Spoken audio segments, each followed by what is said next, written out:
Sup my fellas, don't forget to leave feedback and enjoy the story. On a snowy battlefield strewn with corpses, a white bird perches on a bloody sword among fallen banners. The bird looks around curiously amidst the desolate field. From the sword the bird flies toward a distant fortress. Beyond the dead a blond knight exhales in the freezing wind, bracing himself. The armored knight with a lion-shaped pauldron steels his resolve. He faces a horde of red-eyed orcs, sword drawn and cape billowing. His blade reflects demonic faces and blood as power gathers within it. Narration recalls that over long ages, humanity faced endless trials. Many brutal wars were fought with swordsmen, cutting down foes on every side. Out of those struggles, innumerable heroes arose to battle monstrous giants. The narrator states, he was always present at the heart of those conflicts. He reveals that his existence was as the magic sword named Gruhorn. Returning to the present, the Lion Knight steps forward, crushing an arrow underfoot.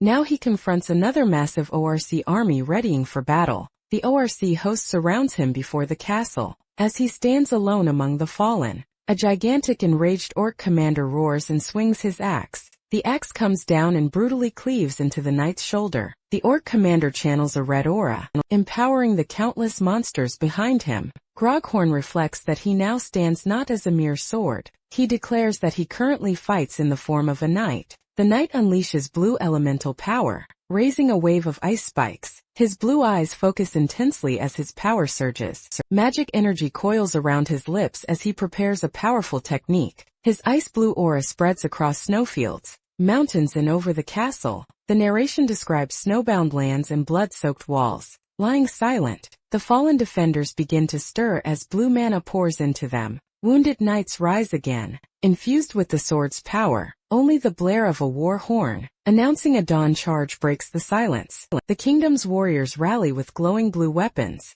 Behind their leaders, Grohorn's current knight wears a confident smile as his blade shines. A colossal crescent of blue energy sweeps toward the orc ranks. A system-like message declares that a large-scale war event has begun. With a winter theme leading the charge, the Lion Knight sprints forward through the storm. Narration recalls the many ancient heroes once wielded Gruhorn. The sword fondly remembers one particular golden-haired knight. In the present battle, that knight slaughters orcs in a blur of steel. He continues cutting down enemies while smiling fiercely. Gruhorn notes that those past heroes were his friends. They were also his teachers and his own students. One silver-haired swordsman channels the sword's power to cleave a giant orc. The narrator says, every legend those warriors created ultimately stem from him. A long-haired woman heroically bisects a monster with Gruhorn. Back at the current battlefield, the Lion Knight calmly adjusts his collar. Despite wounds, someone opens their eyes. Transitioning from memory to present awareness, Gruhorn explains that in the current age of tribulation, a new great orc leader has appeared. The monstrous chief in charges, roaring in fury. Blue flames flare in a human eye. As Grohorn's consciousness awakens again, the battered knight powers up. Enveloped in blue energy, Grohorn and his knight clash head-on with the orc leader. Vowing to fight, the orc leader reels, struck by their combined assault. After victory, the Lion Knight stands before a setting sun and falling enemy. He smiles softly, satisfied, yet weary. Groman resolves to become a legendary myth once more. A fiery cosmic being appears, signifying the narrator's reincarnation process. He states that he was reborn into the world in the form of a sword. Over centuries he met many wielders, serving countless masters. He guided them into heroes remembered in history. Eventually he encountered one he calls his true comrade, a rugged knight. Together, they carved through monsters, including bats, beasts and undead.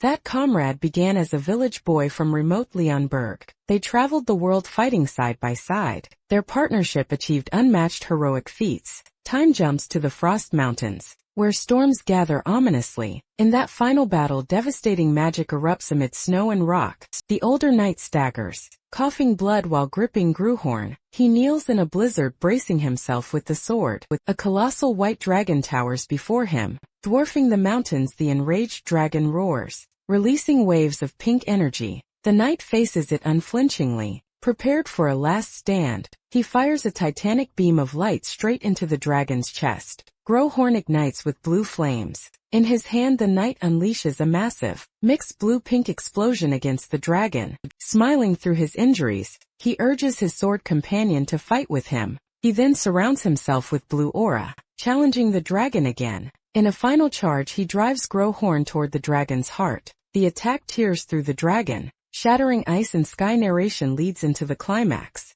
saying that at last their struggle reached its end. The killing stroke cleaves the dragon as bright energy envelopes it. Grohorn recalls that this was when they slew the white dragon of the Frost Mountains. As a result, his comrade was elevated to kingship over a realm. Grohorn himself became a revered relic, enshrined as the Dragon Slayer's sword, honoring his dying comrade's wish. Grohorn was entrusted to that royal bloodline. Much later in darkness, voices and noises intrude on the sword's slumber. Grohorn awakens, groggily wondering why everything has become so noisy. Feeling himself shaken, he irately demands to know who dares disturb his body. A fat, blonde prince triumphantly declares that he is now the sword's master. Shocking onlookers, a knight panics, insisting that only the king may touch that sacred item, and begging the prince to return it. Hearing the term prince, Groghorn realizes the wielder is royal. Seeing the gluttonous, arrogant boy, the sword derisively compares him to a pig. As the prince boasts nothing is off limits to him,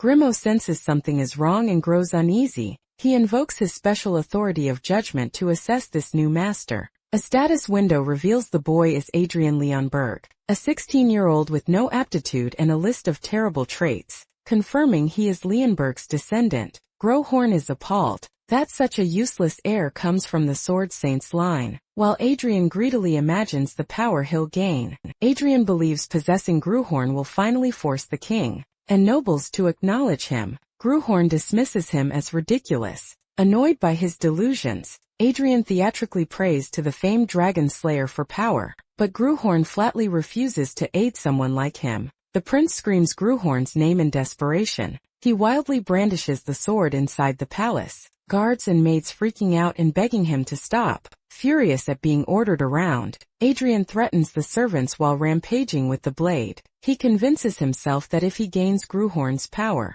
all the trash opposing him will be beneath him. In his frenzy, Adrian charges forward recklessly. He trips and falls, losing control of the sword as he crashes. The flying blade impales a guard's hand and continues onward. Everyone screams in horror as the sword hurtles toward an onlooker. A maid gasps, then someone shouts the princess title in panic. Adrian lies on the floor with Grohorn buried in his chest, blood pooling as people rush to help and call the royal physician. Grohorn realizes in shock that the one stabbed by him is this foolish prince. As Adrian's vision fades, he senses himself dying. Grohorn feels himself about to faint. For the first time in his existence as a sword, narration explains that Prince Adrian was infamous as talentless, arrogant and greedy, unfit to inherit the throne. He is described further as a stupid, lazy, cruel pig of a first prince. After he hovered near death and unexpectedly survived, rumors began spreading through the kingdom. Palace maids gossip that Prince Adrian seems to have changed recently. They speculate he is only behaving himself out of shame or fear,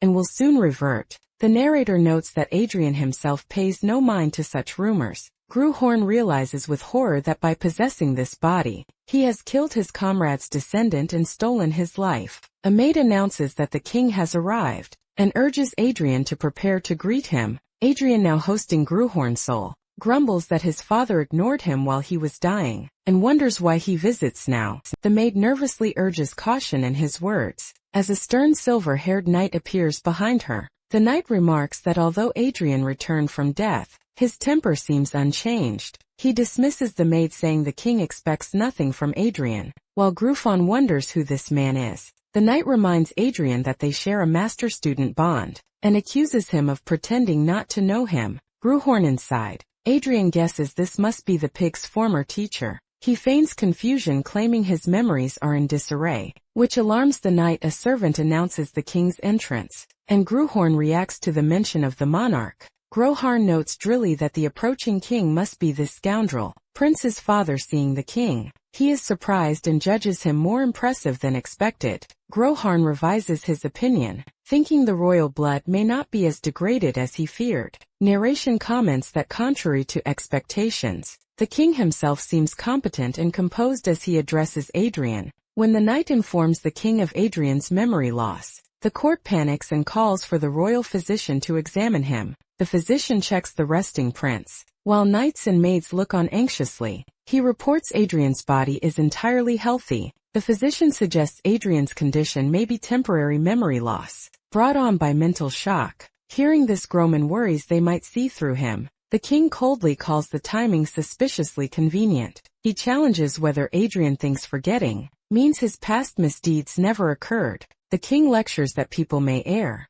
but growth comes from recognizing and not repeating their mistakes. He accuses Adrian of having forgotten all such lessons, because Adrian remembers nothing. The king says he has not advanced at all from his past wrongs, growing more heated. The king declares that Adrian will remain stuck and useless if nothing changes, while others beg him to calm down, and Groman feels verbally flayed. Gruhorn inwardly curses his situation, realizing he will not even be treated as human, let alone as a prince. He wonders in dismay just how badly the original Adrian must have behaved. The king pointedly calls Adrian by his personal name. Jolting Gruhorn, the queen rushes in, tearfully embracing Adrian, and saying she knows how confused he must be, promising his memories will return. She insists his forgotten past is trivial and unimportant. Smothering him affectionately, stroking his cheeks, she laments that his once beautiful face has wasted away, while Gruhorn mentally protests that he still looks plenty chubby. She adds that she is simply happy to see him awake and conscious again.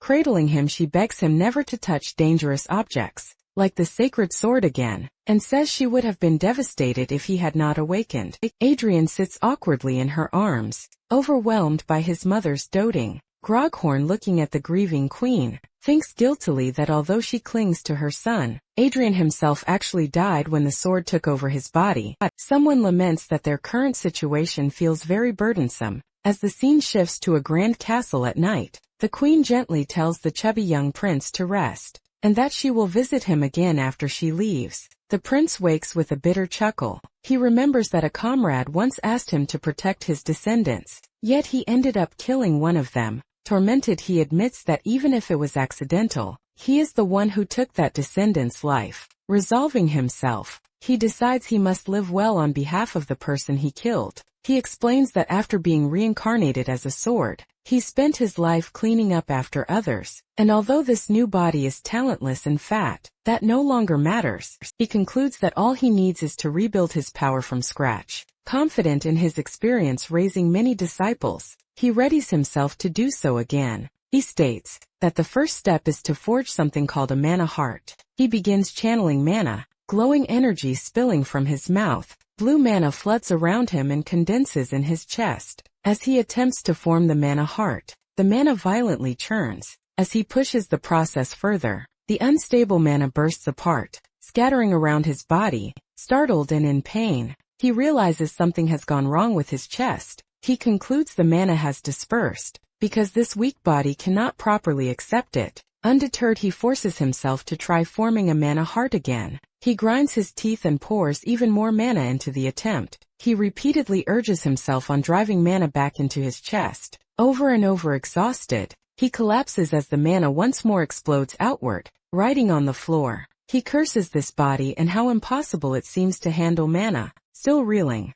he keeps shouting in disbelief at how awful this body's condition is. He screams that if he still had his original sword body, he could easily fix such a constitution by brute forcing mana into it. A servant knocks, and respectfully asks permission to enter the prince's chambers. A maid brings a steaming cup, explaining it is a restorative medicine the queen has sent for his health. She nervously asks him to drink it for the queen's sake. Despite its bitterness, remembering past tantrums, she anxiously watches him for any sign he might throw the bowl again. She recalls the previous time when he violently hurled the medicine, shouting that he refused to drink it. Seeing the medicine now, he suddenly reacts with surprise. He recognizes that the liquid she brought is infused with mana. Acting quickly, he grabs the bowl from the startled maid's tray. He gulps down the entire contents without hesitation. The maid is left speechless, stunned by his uncharacteristic compliance. Slamming the empty bowl down, he curtly tells her he has finished and orders her to leave.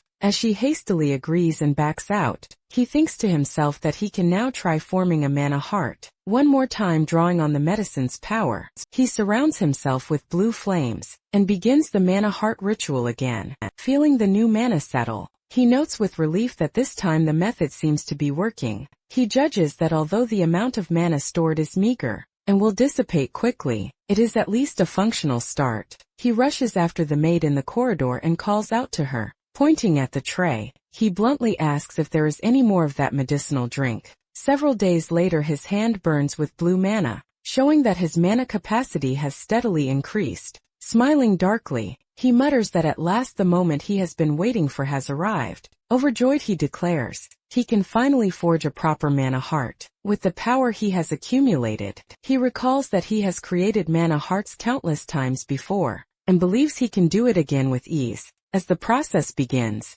his expression twists in shock at the sudden intensity. Agonized, he remembers belatedly that forging a mana heart is inherently excruciating. Memories surface of others, screaming that the process felt like their insides were burning, and their chests were about to explode. He clutches his chest, and realizes that such suffering is actually normal when forming a mana heart. Accepting this, he braces himself, and acknowledges that pain was always part of the procedure. He warns himself not to black out, knowing that losing consciousness mid-process would be disastrous. He pictures the deadly mana backflow that can destroy a body if the user passes out while forming a mana heart. Drenched in sweat, he forces himself to stay awake through sheer willpower. Kneeling amid surging mana, he repeats that he must focus completely on controlling it. He methodically seizes the rampaging clump of mana, reminding himself there is no need to rush. He guides the mana slowly along the pathways around his heart.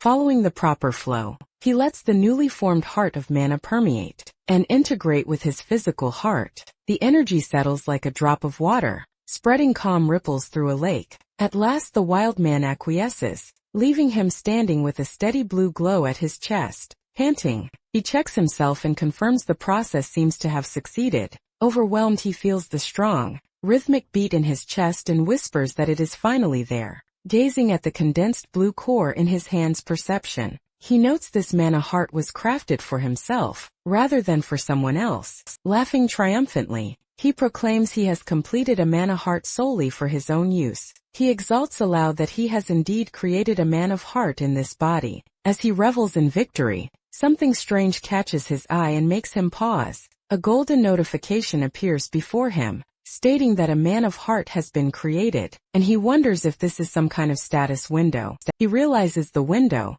style is identical to the status messages he used to send to Wilders when he was a sword, and questions why it is now visible to him. Another notice announces that a connection to his origin is being restored, leaving him alarmed and confused. Multiple system messages flash by saying the connection is unstable. Most authorities are unavailable, but a limited form of judgment now lets him gauge opponent's potential. Further notices state that he has gained extremely limited access to third eye and third ear authorities, enhancing his sight and hearing. Looking out the window, he mutters about these so-called authorities and tries to comprehend their effects. When he focuses, the tree outside suddenly sharpens into astonishing clarity. Examining the leaves, he confirms he can now see the world far more clearly than before. Testing his hearing, he muses about internal sound, and realizes he might be catching conversations not meant for him. He clearly hears maids beyond the door, gossiping that his usual temper would have caused a scene,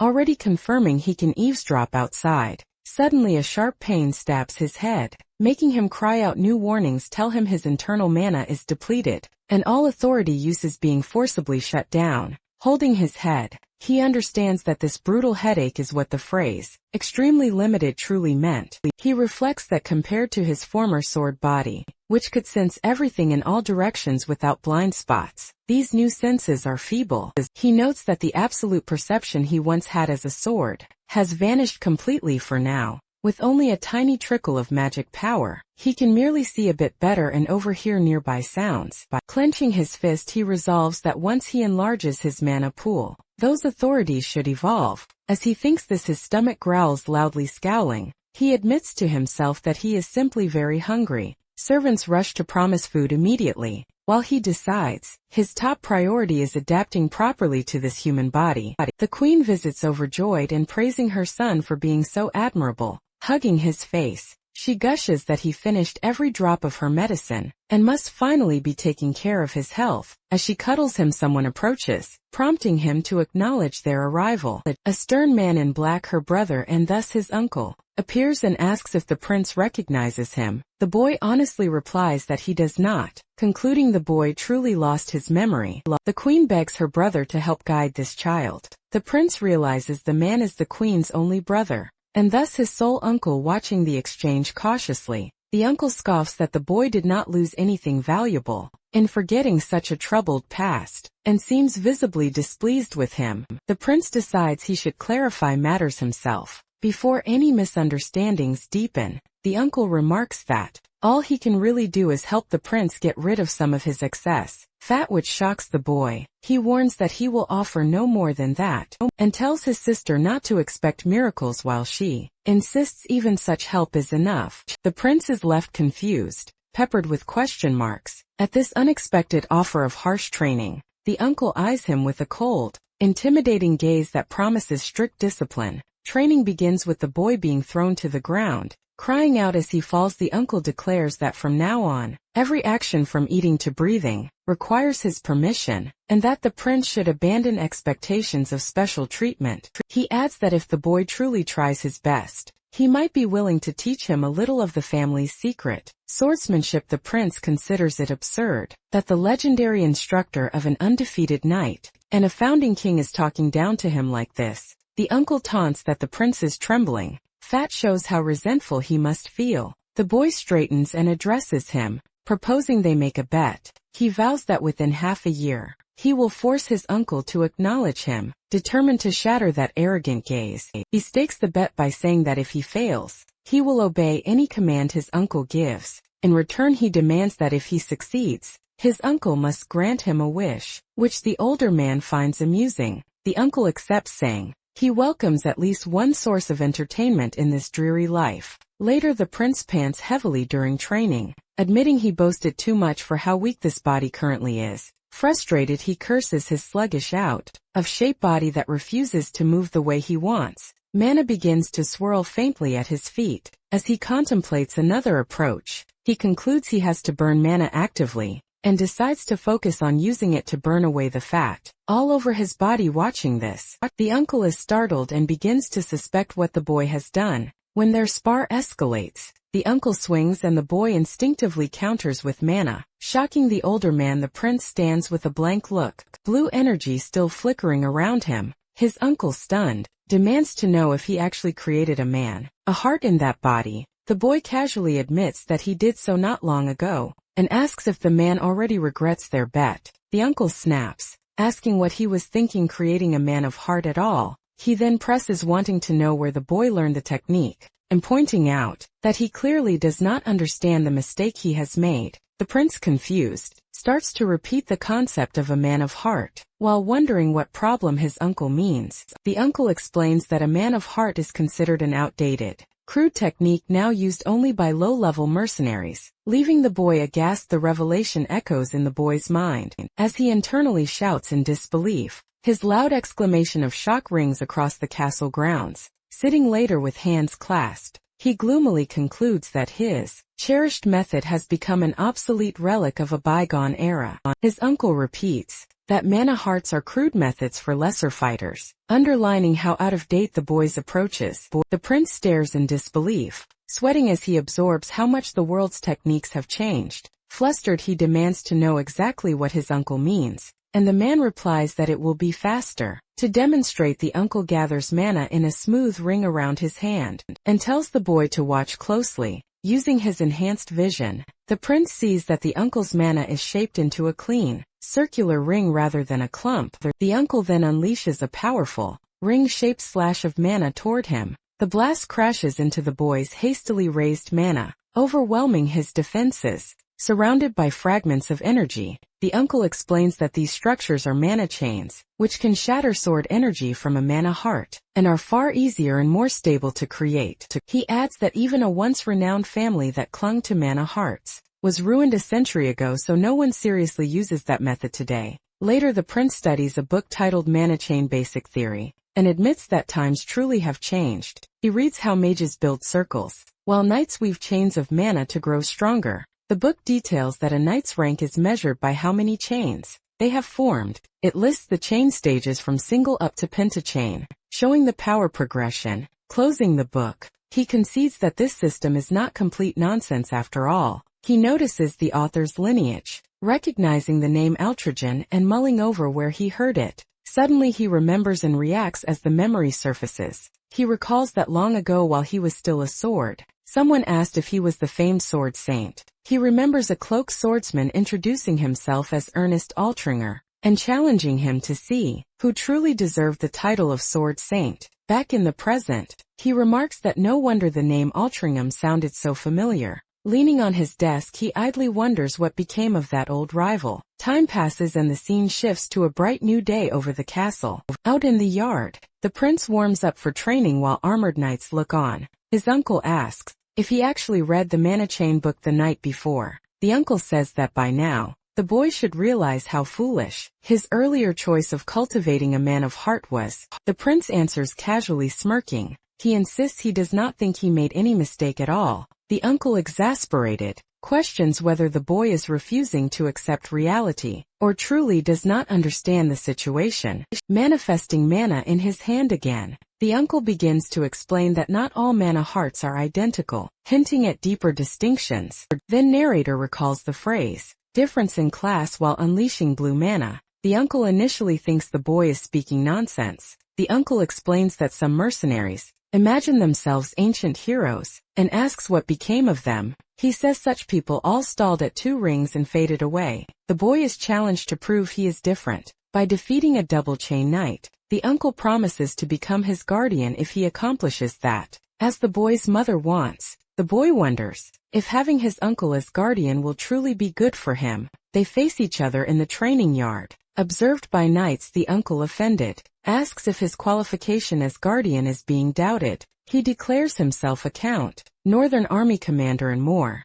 He adds that he is master of the Black Lancers, and one of the king's 5 silver lions. He releases overwhelming 4-ring power. He reveals he is a quad-chain knight. He gives his name Vale Balorhard, as the man who might stand behind the boy. He asks if that is sufficient qualification. While the boy braces himself, knights tense, readying weapons at the display. One knight even draws his sword in alarm. The captain orders Count Balorhard to stand down. The uncle withdraws with a smirk. The boy warns his uncle not to go back on his word. Later, after a brutal training bout, the exhausted boy collapses and the uncle ends the session. Later the boy lies half on a table, completely drained. He shudders, thinking he almost died from the training. He remembers his uncle mocking his attempt to gain recognition, and saying he is not even at single chain level. Staggering down the hall, the boy grumbles that his uncle is devilish. He enters his room where someone has been waiting for him. The visitor is the royal physician.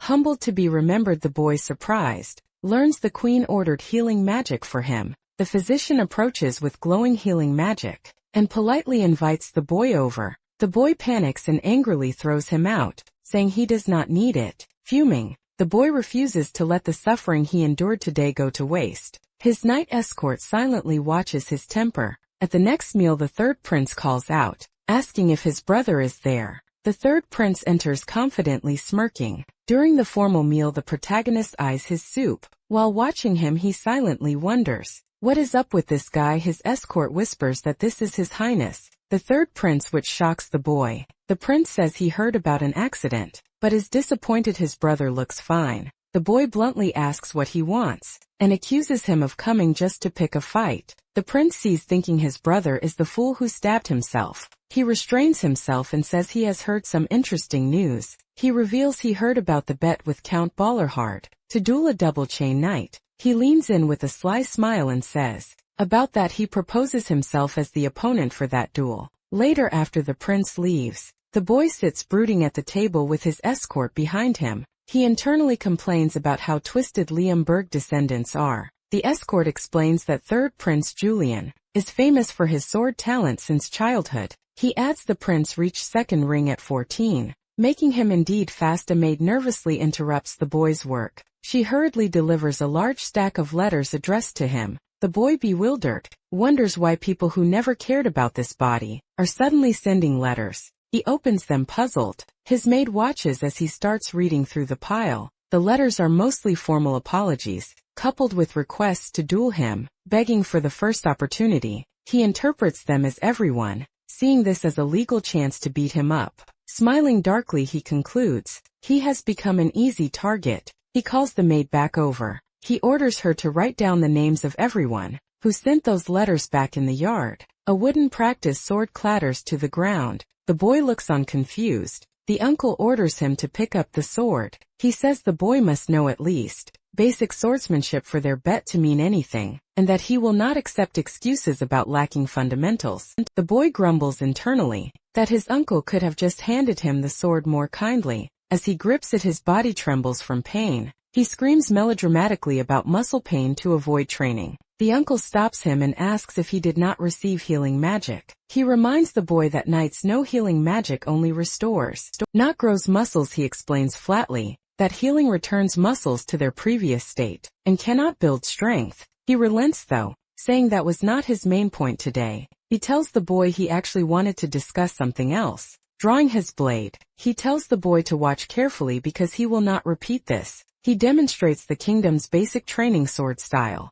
that forms all knights' foundations. Energy flares along his sword as he prepares the technique. His eyes sharpen with intense focus. He executes a series of flowing, powerful slashes. The technique continues with a huge sweeping strike. The boy watches his uncle's form in mid-swing. The glowing sword carves arcs. As the demonstration finishes, the uncle completes the form with a final decisive cut. The power of the swing leaves a massive mark on the ground around him. The boy stands stunned by what he just saw. Recovering, he asks to confirm that this is only a basic training style for knights. The uncle glances at him skeptically. He says that while the style lacks sharpness, it is the best for learning fundamentals and may even be too much, given the boy's talent. Suddenly sensing something odd, he looks over in surprise. The boy bursts out laughing, overwhelmed by what he realized. He recalls that the dragon slayer swordsmanship, which once decapitated the mad dragon, is the same technique. He is outraged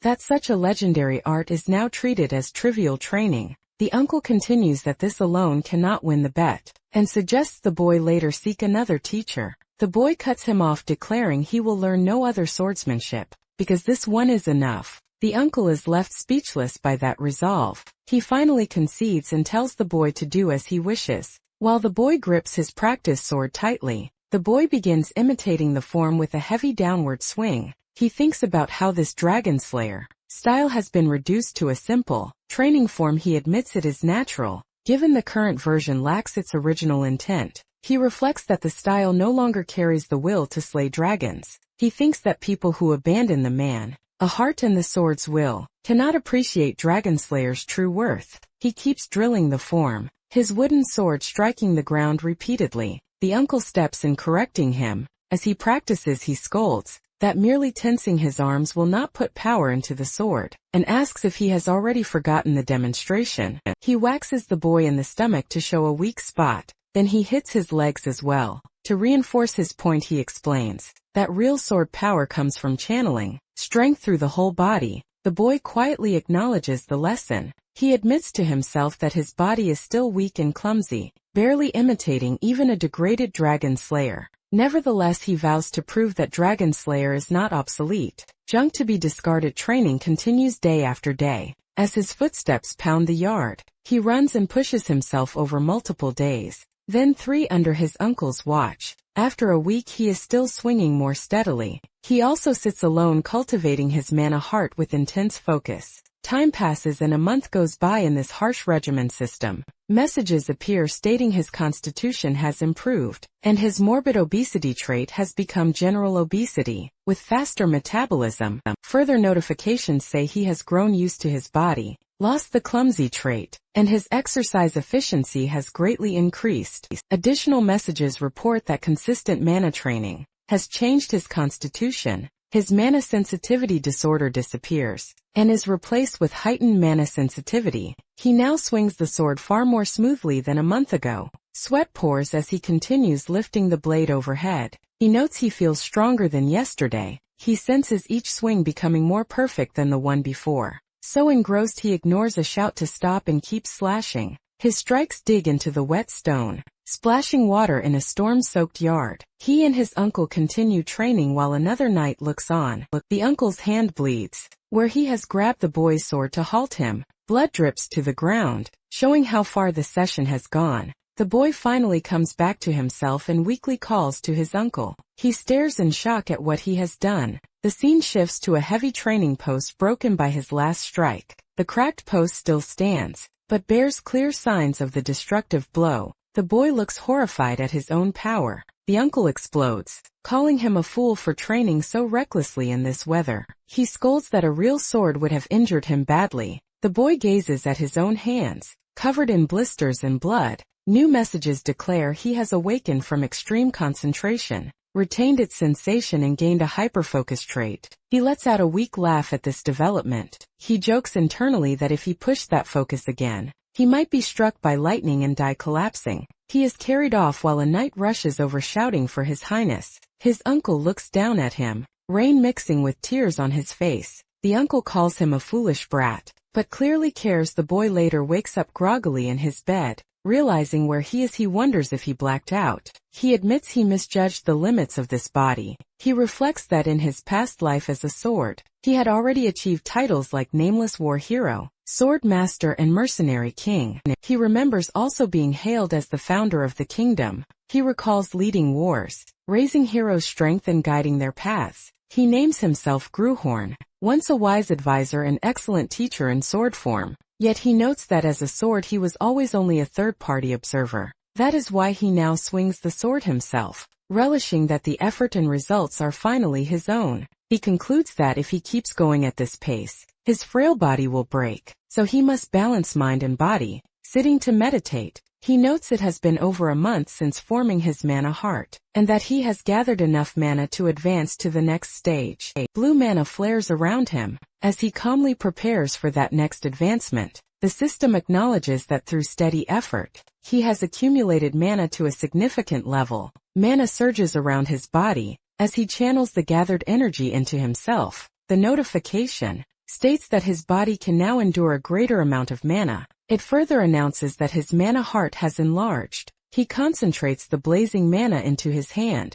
testing his control. Another message confirms his physique can now bear slightly more mana. The system notes that his body's very constitution has changed due to the expanded mana heart. He opens his eyes in shock, realizing his transformation. Overjoyed, he exclaims that he has finally succeeded. Grinning at a nearby sword, he decides to test his new power. He grabs the sword's hilt to begin the system, proclaims he has reached the rank of sword learner, and gained access to basic aura. He reflects that with aura on his sword, he can now at least handle the fundamentals. Outside, a knight tells him, rumors about him are spreading throughout the kingdom, and he asks about them. The knight brings up the prince's reckless public bet, and complains that it has even annoyed him. The prince suggests it would be best to quickly find a dual opponent, then vaguely acknowledges the matter. Another noble appears as a prospective opponent. The prince smirks and says he has already chosen who he will fight. Elsewhere, a young man tells his uncle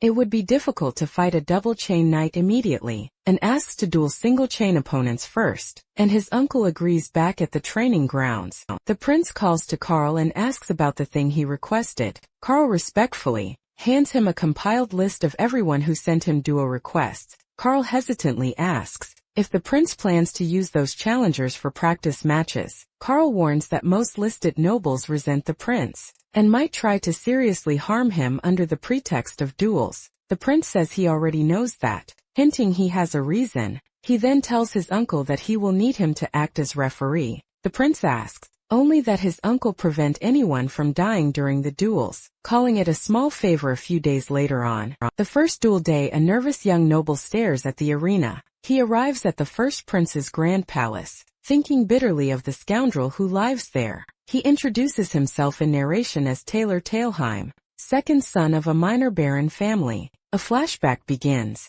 showing the former scoundrel prince mocking Taylor's relative. At a royal banquet years ago, the old prince ridicules Taylor's family as country bumpkins, before the crowd deeply dishonoring Taylor's father and brother. Taylor explains that since that incident, his family's honor has been trampled, and they remain the noble's laughingstock, all because of Adrian Leon Berg, vowing to make Adrian pay for that humiliation. Today Taylor formally greets the first prince in the arena. Taylor introduces himself aloud as the Tailheim family's second son, an apprentice knight of their house style, while Adrian casually comments that it is only a practice match. Adrian, looking unimpressive and overweight, even wonders aloud if Taylor is truly a knight because he appears weak. Taylor ceases thinking. The rumors about Adrian's arrogance and lack of sense are true, until the referee orders him to calm down. Adrian's uncle tells Taylor he understands his anger, but reminds him the duel has not yet started, and urges him to pull back his fighting spirit.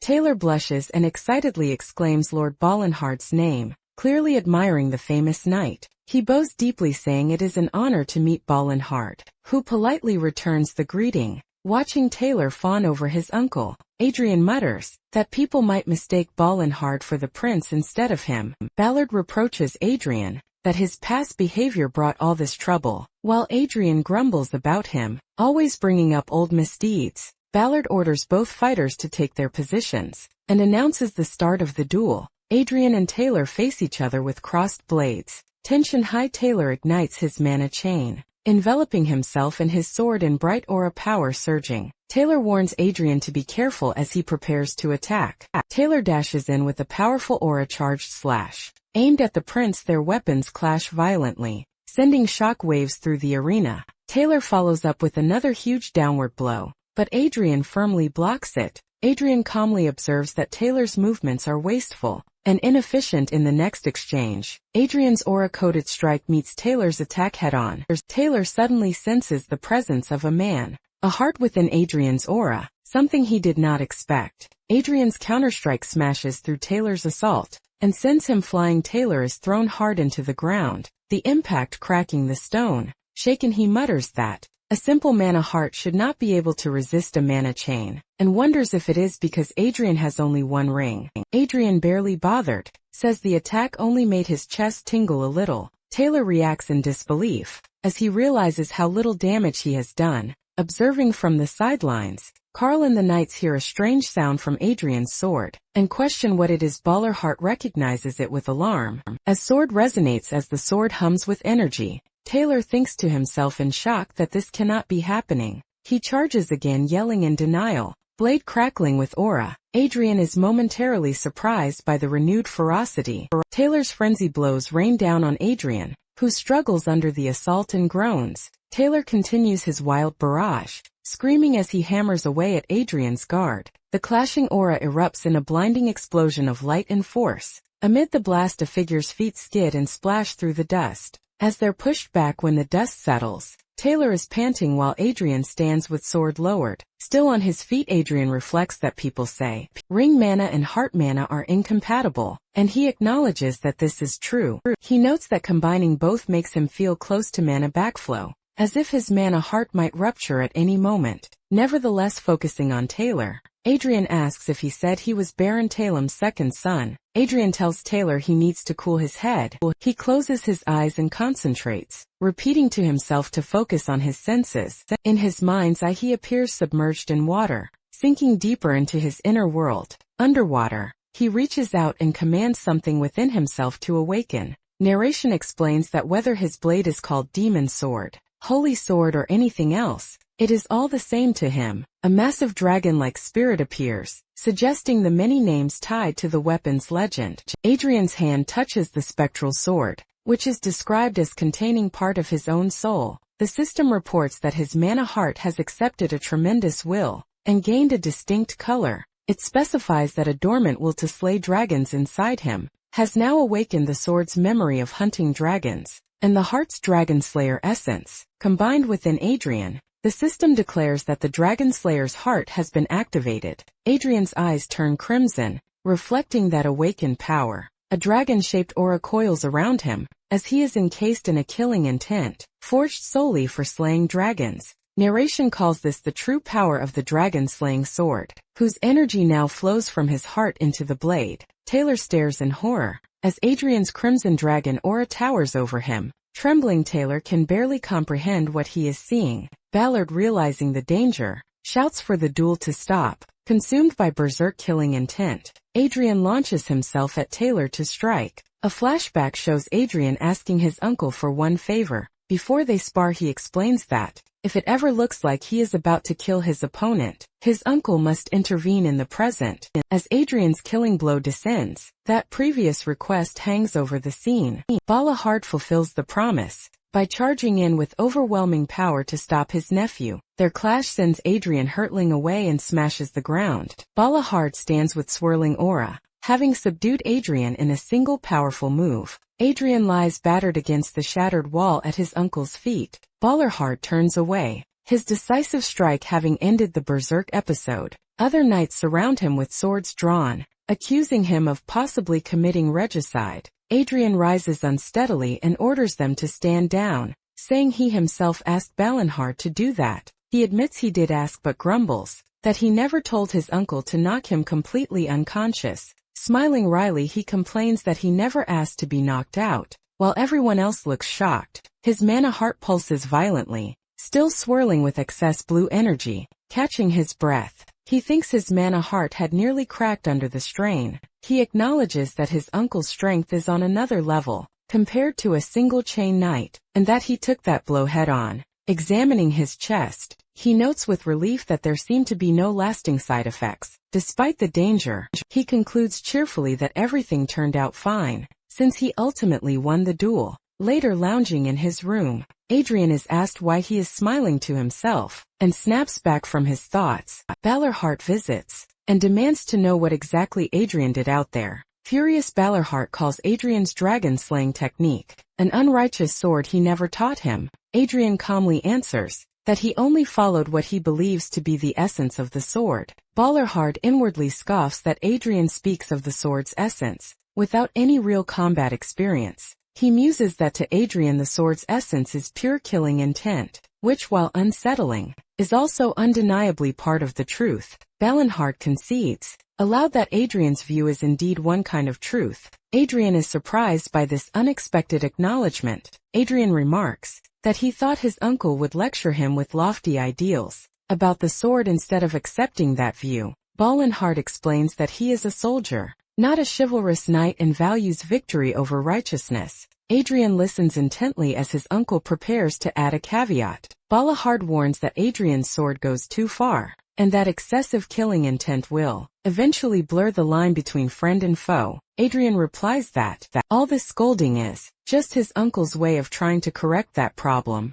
Balahard says he will keep watching Adrian to see whether he is consumed by inner demons or controls them. Narration jumps ahead to after 3 days of practice. Duels have passed on the last day. Adrian addresses Taylor by name as they square off again. Adrian commends Taylor for his hard work during those 3 grueling days. Narration explains that during that time, Taylor had to continually block Adrian's sword, overflowing with unstable killing intent. Adrian reflects that Taylor truly endured a lot, though he thinks it is a pity for Taylor. He teases that Taylor probably wanted at least one chance to beat him, but never managed it. Adrian then calls to a maid and tells her to bring forward a chest. The maid nervously carries an ornate chest and asks what it is for. Adrian says he knows the former scoundrel prince did terrible things to Taylor's family, and that this is meant as some form of amends. He instructs Taylor to deliver the chest, containing gold and a letter, to Baron Talheim. After handing over the gift, Adrian tells Taylor to travel home safely.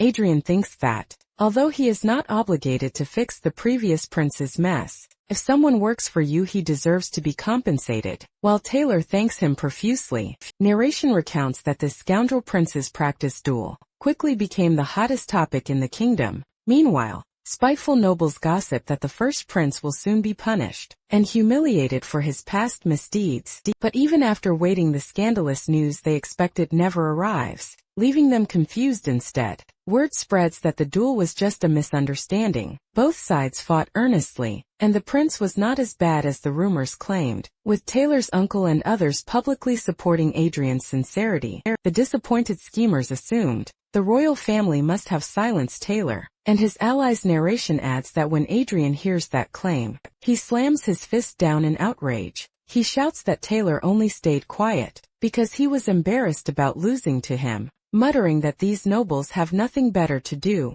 Adrian complains they should find productive work, while his uncle dryly notes Adrian is hardly one to talk. Later, Adrian glares at a nervous courtier holding another chest, clearly intimidating him with a fiery aura behind him. Adrian forces the man to promise he will also spread the true result of the duel wherever he goes. Adrian then thinks to himself that the rumors should finally die down. Moments later, he is told there is now a rumor he coerces Taylor into faking the duel results. Leaving him stunned, the maid awkwardly explains that people claim he threatened Taylor to fabricate the outcome. Adrian falls into exasperated silence. Darkly brooding, he decides to ignore the gossip and instead throws himself back into intense sword training. He resumes practicing swinging his aura-coated sword in powerful arcs. He continues slashing again and again, refining his technique. His movements grow sharper and more fluid. As blue aura trails behind each strike, he unleashes an especially massive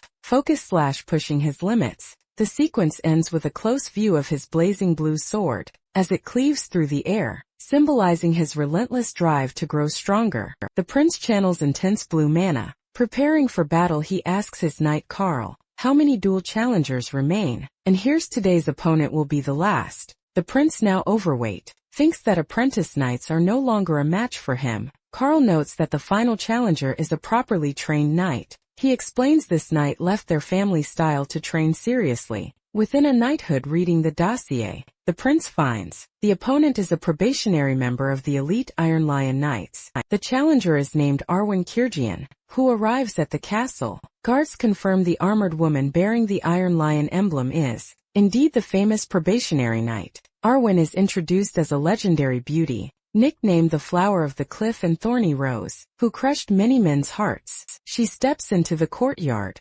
approaching with firm measured footsteps. Watching her, the guards gush over her beauty and marvel that such a woman came here willingly to duel the prince. Erwin keeps a calm, stern expression as she walks. Hiding her thoughts, she steels herself, muttering that in any case, she must face this duel. Another onlooker wonders if it would be comical for their prince to be humiliated by this renowned woman. The narration introduces the Iron Lion Knights as one of the kingdom's most famous and skilled orders. It highlights Arwen as an exceptional probation knight, whose full membership is already guaranteed. Hearing how talented she is, the prince anxiously wonders why such a genius would come to duel him. Carl hints that there was a past incident between the prince and Arwen, while the prince privately admits he probably started a one-sided fight. The prince calls a maid over and asks her to remind him what he did to Arwen. Nervous, the maid hesitates before addressing him. She finally blurts out that he once harassed Sir Arwen. Horrified at his former self, the reincarnated prince grabs his hair and curses his own past behavior. A flashback shows younger Erwin being grabbed from behind at court. The former prince leers at her, praises her looks by rumor, and suggests she become his personal maid. Erwin coldly brushes off his hand, despite his status refusing to be treated like property. She tells him pointedly that the kingdom's knights are not his personal possessions. Enraged at her defiance, the old prince insults her appearance and erupts in a tantrum. Present day, the new prince listens to this recollection and accepts that this is what he is accused of. He judges the story as the twisted, courting attempt of a rotten scoundrel. Looking at Arwen now, he thinks no reasonable person could truly call such a woman ugly. He gazes at Irene's dignified profile, struck by her beauty and bearing. Irene greets him formally after a long time, remarking that he seems unchanged. The prince awkwardly replies that he has actually changed completely, inside being a different person than before. Seeing Erwin's cold glare, he resigns himself to facing the consequences of his karma. Count Ballerhart arrives with attendants to officiate the duel. The Count is surprised when he recognizes Arwen. Arwen respectfully introduces herself to the Count. As a probation knight of the Iron Lion Knights, the Count privately warns Arwen that the prince's sword is dangerous, prompting the prince to complain about his biased remark. The Count then moves to begin the proceedings. He orders both combatants to take their positions for the duel. Erwin steps forward composed and ready to fight. In the courtyard, Balinhart declares that the duel between the prince and Erwin will now begin. At the signal, Erwin rushes toward the prince with swift, low movement and hand on her sword. The prince smiles, eager to test the skill of the Iron Lion Knight's rising star. Erwin explodes forward in a blue-lit leap, launching a powerful overhead strike at him.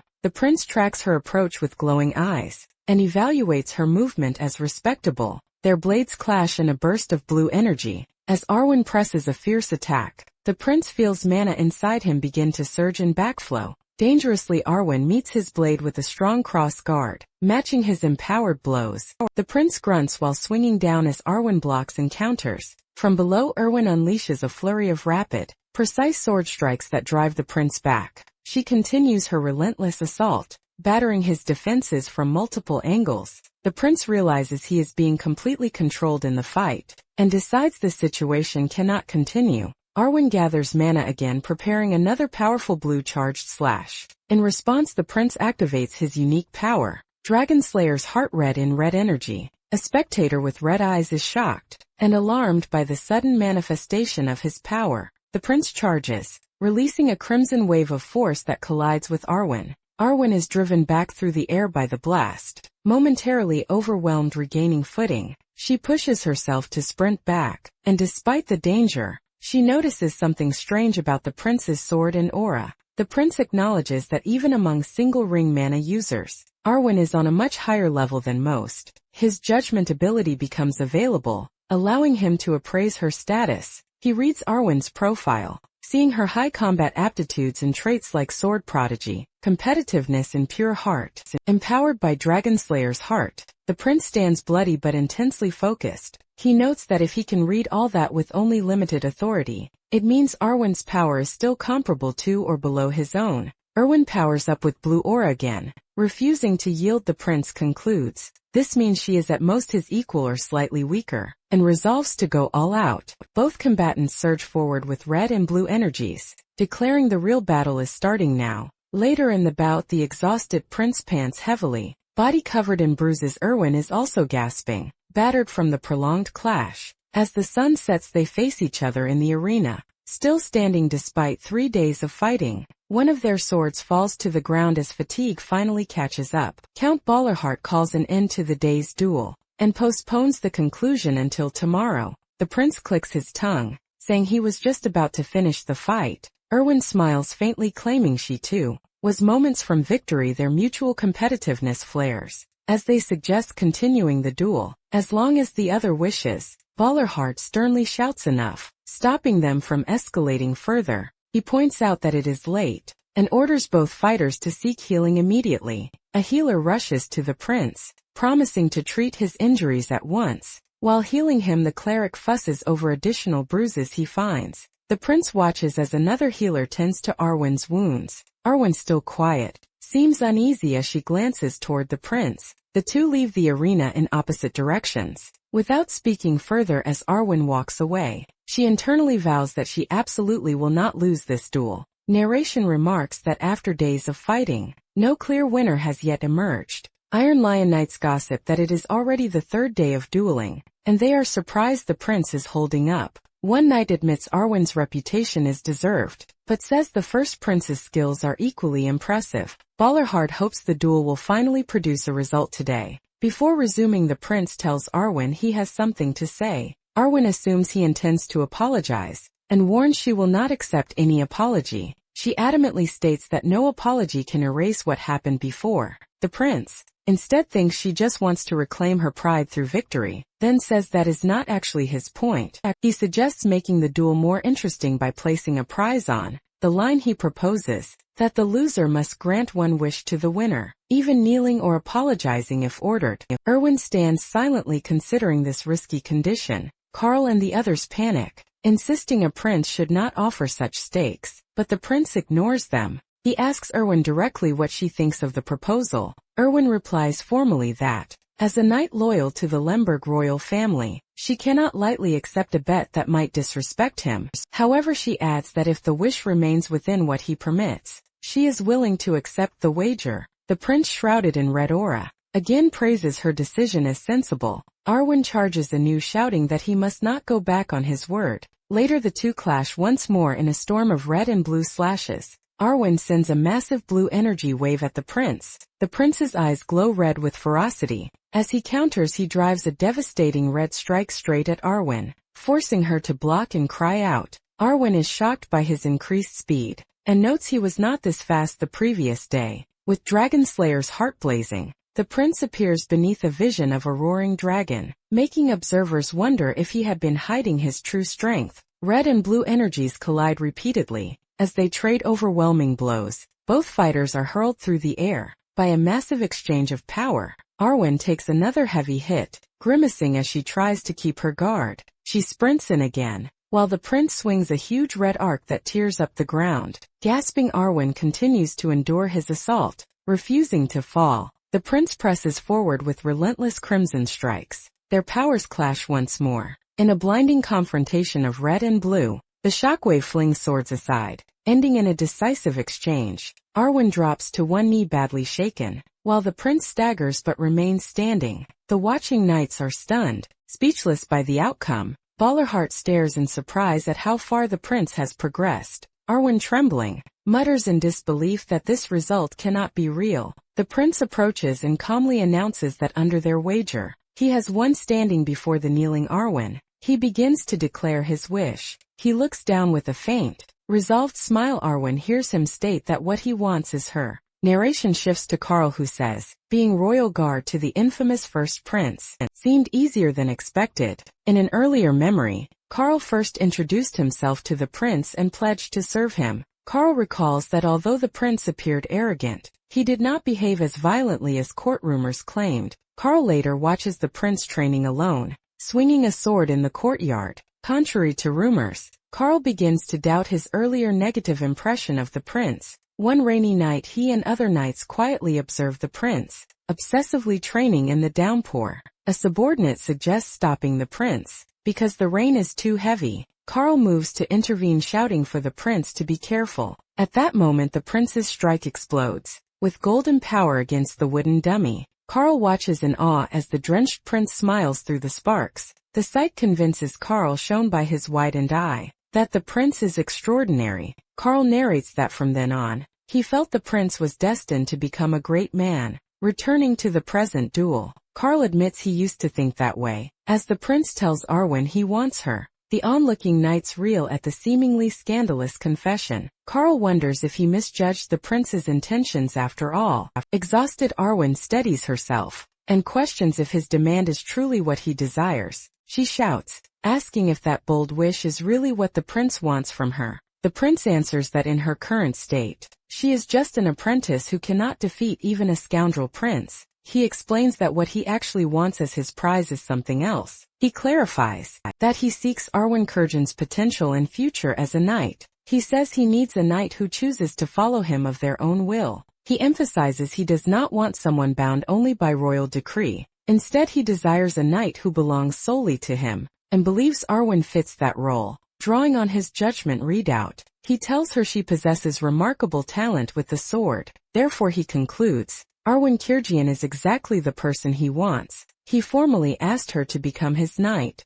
As the sun sets behind her, Arwen narrates that she did become the knight she dreamed of, serving that childlike prince. As her new life by his side begins, observers note that Arwen matches the rumors about her beauty. Arwen recalls that because no one recognized her as a true knight, she trained twice as hard as the others. During training, Arwen dominates a duel, forcing an opponent to the ground at sword point. The bout ends with Arwen Kurgan declared the victor, even after Arwen defeats all fellow apprentices. With overwhelming sword skill, she continues clashing blades fiercely with yet another opponent. In the yard, Arwen showcases outstanding results in repeated sparring matches. Despite her prowess, other knights treat her as a poster girl, and say escorting such a beauty is an honor. making her feel she still is not seen as a knight. Remembering this, Arwen hesitates, struggling with her emotions. She reflects on a proposal that values her knightly potential, and future Arwen wonders if the prince offering this is truly sincere. In the training grounds at sunset, she begins to make a solemn request of him.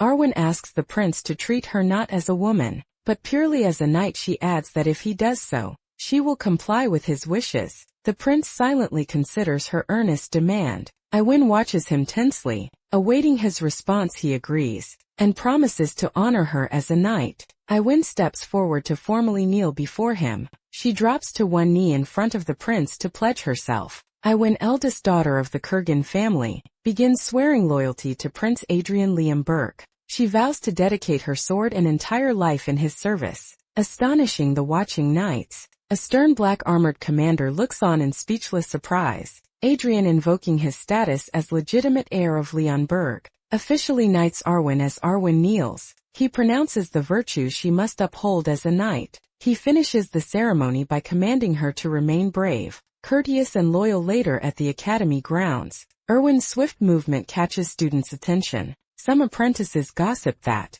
swearing loyalty to that scoundrel prince is senseless, and say they should somehow void the oath, though she refused their help. Others whisper suspiciously, wondering if Arwen and the prince have some hidden relationship. More rumors spread that Adrian might be using a knight's oath as cover to keep her as a mistress, questioning why she accepted his duel. Adrian, hearing how people now talk about him, explodes in frustration, asking if he is some villain. He rants that everyone treats him like the worst scum alive. His knight Carl listens in uneasy silence. Carl then addresses Adrian to revisit something the prince said earlier. He brings up Adrian's past remark made on the day of the final duel, which Adrian initially does not remember. Carl clarifies. He means Adrian's wish for a knight who serves him from personal will, not by royal decree, reminding Adrian of that conversation. Carl asks if that truth offended him, pointing out that a knight bound by decree would leave if ordered elsewhere. Adrian casually says Carl may swear his oath later if he wants. Carl gathers courage and asks if Adrian would really accept his own oath. Adrian turns away and bluntly refuses. He coldly says Carl brings him no joy to raise, and he does not want him. Carl laughs it off, masking hurt, and Adrian reacts with mild annoyance. Adrian insists he is serious, not joking about his rejection. Soon after, Adrian receives a royal decree, releasing him from probation to attend an upcoming banquet. Wondering if he caused this, scratching his head, he's puzzled that probation ended a month and a half early. He recalls how the king once seemed ready to shut him away in the first princess palace forever, making this sudden change suspicious. Walking through the palace, Adrian mutters that he cannot guess the king's intentions. While a maid asks if he is glad probation is over, Adrian replies that he does not really care, since leaving the palace offers him nowhere to go. He adds that he has no acquaintances to visit, startling the maid as she reads something. She nervously apologizes, explaining she just noticed an invitation addressed to him. Adrian repeats in surprise that he has received an invitation. The maid shows him a fancy card confirming that this is the letter. Reading it, Adrian learns it is for a social club reserved for select young lords. The maid explains it is a gathering he himself once belonged to. Shocking him, Adrian asks if the place is strange, prompting the maid to hesitate. She recalls it as a decadent den, where young nobles drink heavily and indulge in refined, but incomprehensible pleasures with women. Adrian concludes it is just a club for drinking and chasing women, and says he'd rather focus on training than attend such a useless event. As he is about to dismiss it, something on the envelope catches his attention. He reads the flowery dedication from his supposed eternal friend, Bernardo of the Eli family. Seeing the Eli name, Adrian is startled and repeats it aloud. He remembers from his uncle's stories that House Eli once stubbornly upheld the Manna heart tradition until the end, only to fall into ruin a century ago. Because of this, Adrian changes his mind and decides he should attend the gathering after all, and the maid agrees to prepare his things. He hopes the Eli family has not yet completely fallen from grace. As he folds the invitation, narration notes that 4 months have passed since Adrian possessed the body of the scoundrel, first prince, and began harsh weight loss training. While a tailor excitedly presents new clothes made to his instructions, Adrian's new outfit is black, Matching his preference, the clothes have minimal decoration. Just as he requested, the design is simple, yet according to the tailor, still preserves his princely dignity. Looking in the mirror, Adrian acknowledges he has lost a lot of weight, and the tailor marvels that his measurements have more than halved. Adrian entrusts the future palace banquet attire to the tailor as well, who wants to start immediately, but Adrian tells him to wait since his body will change further. Smiling confidently, he predicts his measurements will shrink even more before the banquet. A few days after probation ends, Adrian rides by carriage toward the hated social club for special young lords. Carl rides as escort, watchful beside the royal carriage. Inside the carriage, Adrian yawns and complains that being a prince is exhausting. He grumbles that the formal clothes, carriage and escorts make everything feel suffocating. Mid-complaint, he notices something off with his maid. He sees a glimpse of a scar on Adelia's shoulder and calls out to her. Adrian directly asks about the scar on her neck. Adelia answers that it was caused by her own incompetence during a previous reprimand from him, and accepts blame. Adrian imagines the former princess' cruel past abuses, horrified by how many awful stories keep surfacing. Watching the frightened maid, he realizes he has never even learned her name. Despite months together, he asks her name, at last startling her. She introduces herself as Adelia Byron, causing him to react sharply hearing the Byron name. Adrian recalls it belongs to a nearly forgotten noble family. He internally marvels that he's hearing that name again,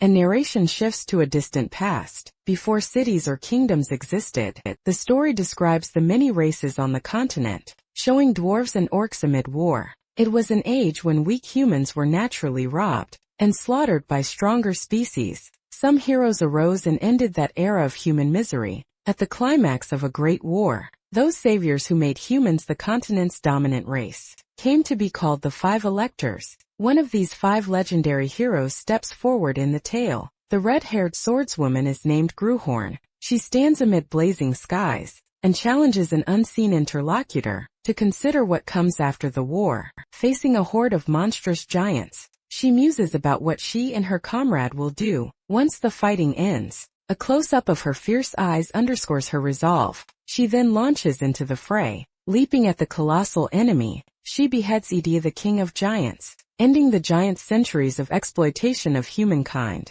The scene shows her finishing blow cleaving the giant's body apart. Narration identifies her fully as Agnes Byron, the iron-blooded sword marquis. Agnes smirks amid the carnage, her scarred face framed by flying hair. On a battlefield strewn with giant corpses, more foes charge her. Her eyes blaze with fury as she prepares another outburst. Agnes furiously berates the giants for crawling back in search of prey and curses them as depraved gluttons. She continues yelling vile insults at them as she hacks through their ranks. Her tirade escalates into heavily censored profanities about what should be done to monsters like them. The sword's gem flashes as if sensing her rage, drowning her remaining curses in noise. Adrian snaps out of the recollection, disgusted that merely remembering her vulgar language makes his ears feel dirty. He refocuses on Adelia and internally wonders how a descendant of such a famed Byron ended up like her. Looking at the timid maid, he is baffled by how her once glorious lineage could decline so far.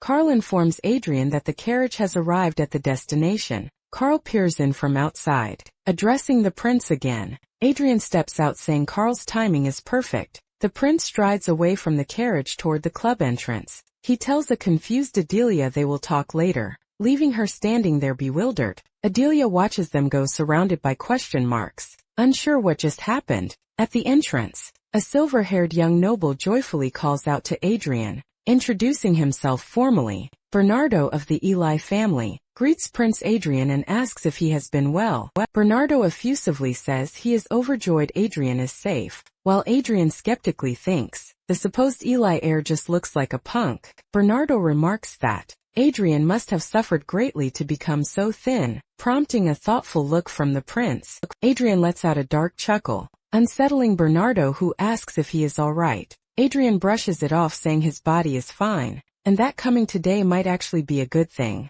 With a sly smile, he pats Bernardo's shoulder and says, "The day will be very entertaining thanks to him." Bernardo, feeling a chill, stares in confusion at Adrian's ominous reaction. Inside the club, other young nobles share lewd stories about women. Laughing loudly, men flirt openly with courtesans, commenting on their soft skin while the women feign playful protest. The camera widens to show the lavish salon, where nobles drink and revel around a table, piled with food and alcohol, Adrian and Bernardo among them. Bernardo privately notes that Adrian's behavior tonight is strange. Compared to his usual drunken, womanizing self, he observes that Adrian's aura now feels completely different from before. As the prince calmly nurses a drink, the calm breaks when another noble stands and approaches Adrian. This smug noble begins addressing Adrian with a conspiratorial smile. He says everyone is talking about how Adrian supposedly claimed the famed Iron Lion's flower, meaning Arwen. Adrian listens in silence, not responding at first. Other nobles complained that they were too slow,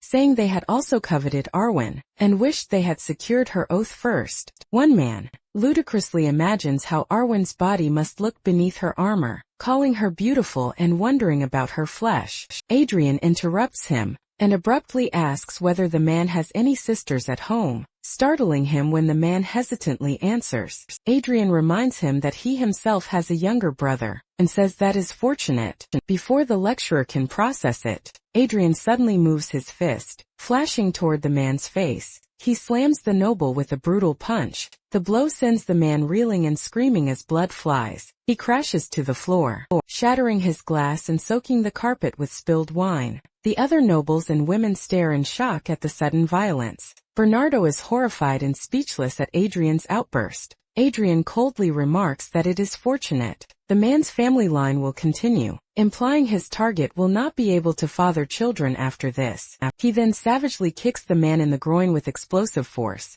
Everyone in the room freezes. As the prince stands over the writhing noble, Adrian's mind flashes back to the day the king stripped him of succession in favor of his younger brother, fueling his rage. Drawing on that anger, he raises his fist again. He lands another heavy punch squarely on the man's face. Onlookers wince and recoil at the relentless beating. Bernardo and others try to intervene, but are too late to stop the assault. Adrian grabs the man by the collar to keep him upright. The battered noble, terrified and bleeding, demands to know why the prince is doing this to him. Adrian leans in close and tells him to listen carefully, preparing to explain exactly why he is being punished. The prince insists he will not accept being treated like a scoundrel, even if others think of him that way. The onlookers are completely baffled by his sudden declaration. He explains that his words mean the noble he is beating still has not been hit enough, and continues pummeling him. The beaten noble crashes across the room.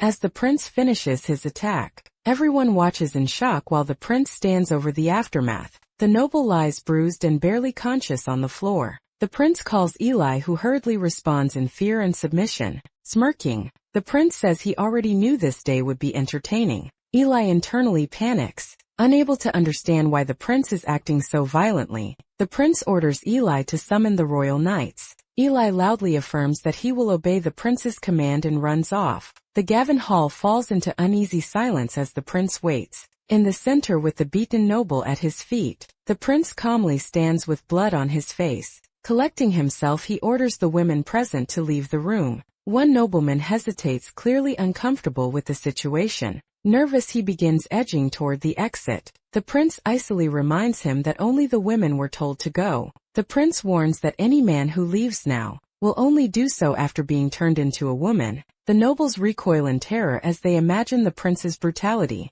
Surrounded by frightened noble youths, the prince holds their attention. With a casual menace, he steps forward, ready to press the matter further. He recalls how these nobles previously failed to show basic respect, and never even knelt before him. He remembers one of them openly mocking him to his face. He adds that they also dared to insult his personal knight. Turning to the arriving knights, the prince asks what crimes can be laid on such behavior. As armored royal knights enter, someone notes that looking down on royalty is itself a punishable offense. They explain that such actions count as an insult to the royal family. The knight commander further declares that challenging royal authority amounts to treason. The knights ask the prince whom he wishes them to force to their knees. The prince smiles wickedly, delighted by the opportunity. He orders that everyone present be made to kneel. Later, the prince is summoned before the throne. and told he has caused a major incident. Right after his probation ended,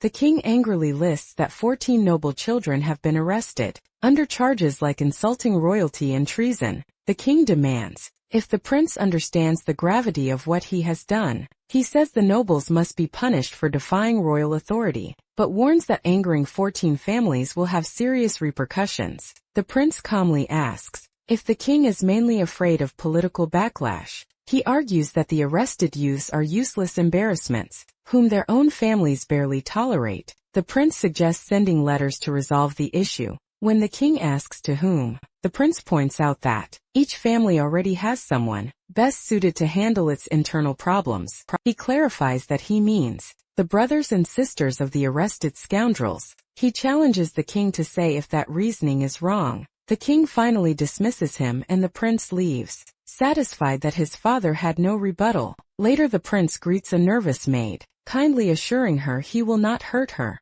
Terrified, the maid asks what she has done wrong to be summoned by him. Seeing her trembling, the prince realizes the former scoundrel version of himself must have tormented her a lot. He recalls that her impoverished noble family barely holds its title. Narration reveals that even her own bloodline forgot the lost glory of the Byron name, as its heroic history was erased. Their unmatched martial arts were severed and forgotten as well. The prince reflects on the prestige and pride that vanished. With that lineage, an appraisal window reveals that the maid, Adelia Byron, has top-tier aptitude in swordsmanship and mana, along with extreme traits, butcher war maniac, fragile heart caregiver and slave mentality. And shocked, the prince mentally tells himself to wait and reassess what he is seeing. He fixates on how contradictory and dangerous those traits are. Explanations show that her violent traits make her bloodthirsty and battle-obsessed even as she remains kind and tender. Other notes add that she is naturally nurturing,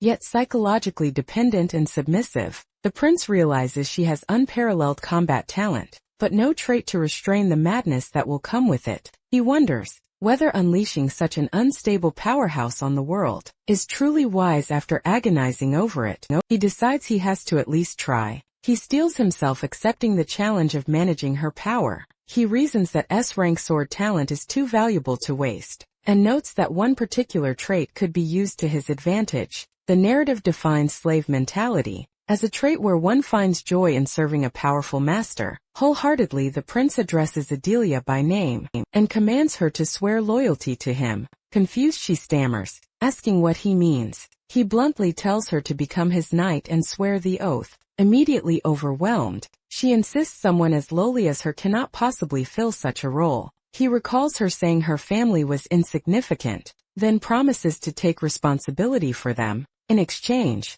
he demands that she swear loyalty and acknowledge him as her master. He tells her that if she cannot control her inner madness, he will take control of it for her. She asks if he truly will look after her family, and he affirms it. He even offers to bring her relatives to the capital, so she can see them, which moves her to accept. Adelia, eldest daughter of House Byron, formally pledges her loyalty to Prince Adrian Leonberg. She vows to serve him as her master and dedicate her entire life to him. The prince accepts with a simple approval. As he reaches out to her, placing his hand on her head, he declares that she must now obey his every order without question, and she agrees as he maintains the ritual gesture. She blushes and clutches her hands in devout earnestness. Watching her reaction, the prince privately wonders if recruiting her this way was really the right decision. Rumors spread that the first prince has resumed his scoundrel ways by coercing a knight's oath through underhanded means. The gossip continues that he summoned, beat and imprisoned noble children as well.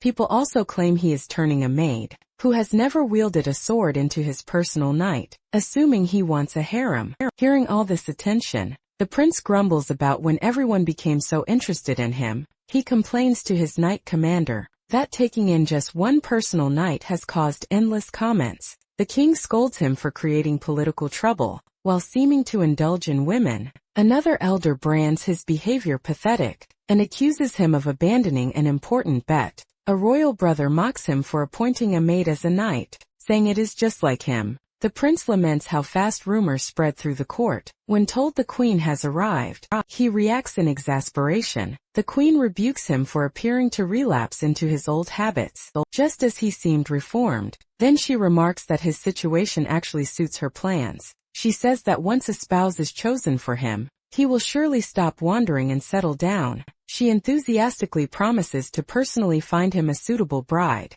and orders him to trust her. As she leaves, the prince sits there speechless, thinking he no longer understands what is happening. Later, Adelia nervously asks if becoming a knight means she will now obtain mana. The prince confirms, and says he will grant her a very special type of mana. He begins channeling blue energy, preparing the ritual as golden power surges around Adelia. He recalls the forgotten legacy of the sword Marquis, and remembers every detail of those techniques. He remembers the fiery footsteps that legend left behind. He recalls the way her sword once danced effortlessly at her fingertips. He envisions the golden figure of that master placing hands on Adelia, as if passing on her legacy. The image focuses on the serene, golden-haired master bestowing power upon Adelia. That power crystallizes into the resounding formation of a mana heart. Within her chest, a system notice confirms that Adelia Byron has successfully sensed mana. More messages state that the prince has imprinted mana onto her,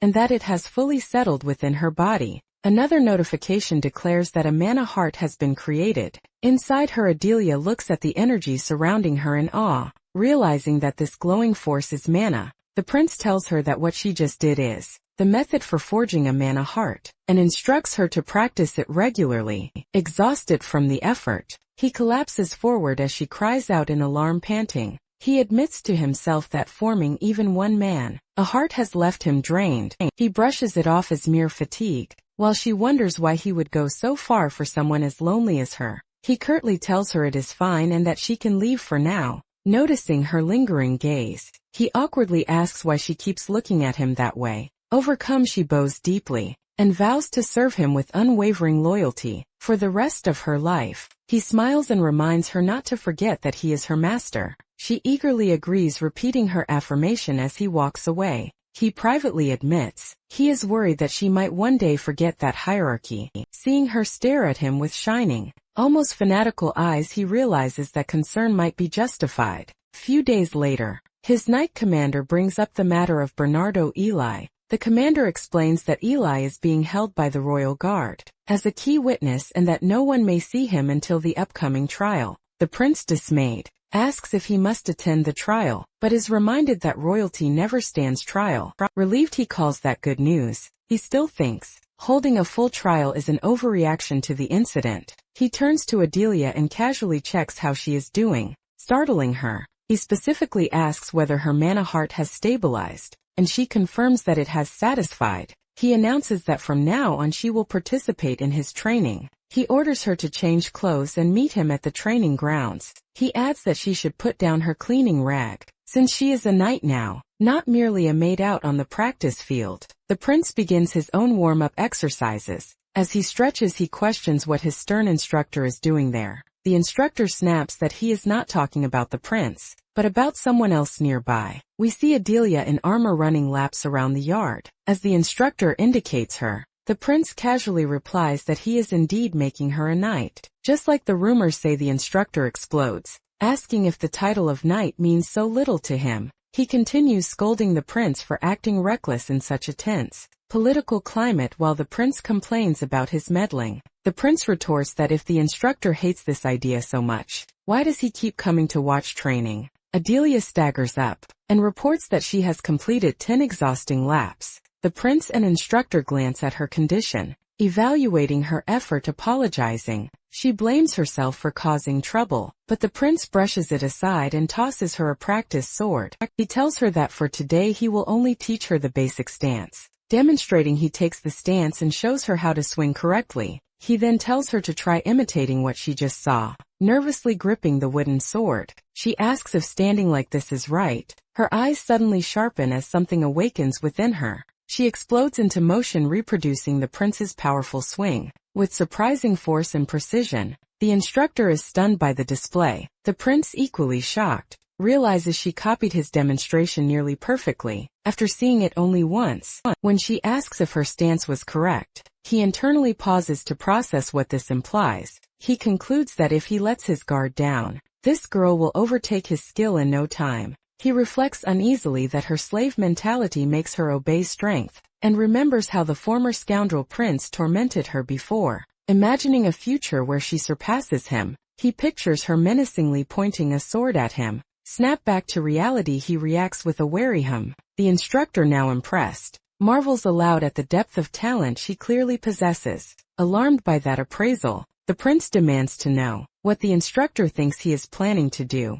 The blonde youth furiously warns the man not to desire the girl. The dark-haired knight mocks him, asking what he could possibly provide the child. The knight belittles him as a rookie swordsman of only a few months. Surrounded by blue mana, the knight insists the boy is incapable of handling her. The youth is engulfed by the same mana, bracing himself instead of collapsing. He reflects that the former scoundrel would have already fled in fear. Rejecting that past self, he decides that if he truly cannot handle her, his mana erupts into a massive swirling blue flame. He resolves that if even he cannot handle her, then no one can. Beginning a declaration, he proclaims he has drunk the blood of the giant king, the mad dragon, and many others. The cursed sword Gruhorn is revealed as the vessel of those powers. A system like Notice explains that a fragment of Gruhorn's soul manifests to his will. His eyes turn red as that soul fragment starts to overlay him. The knight watches tensely while red mana flares around the youth. Red and crimson aura, the youth begins to declare what she is to him.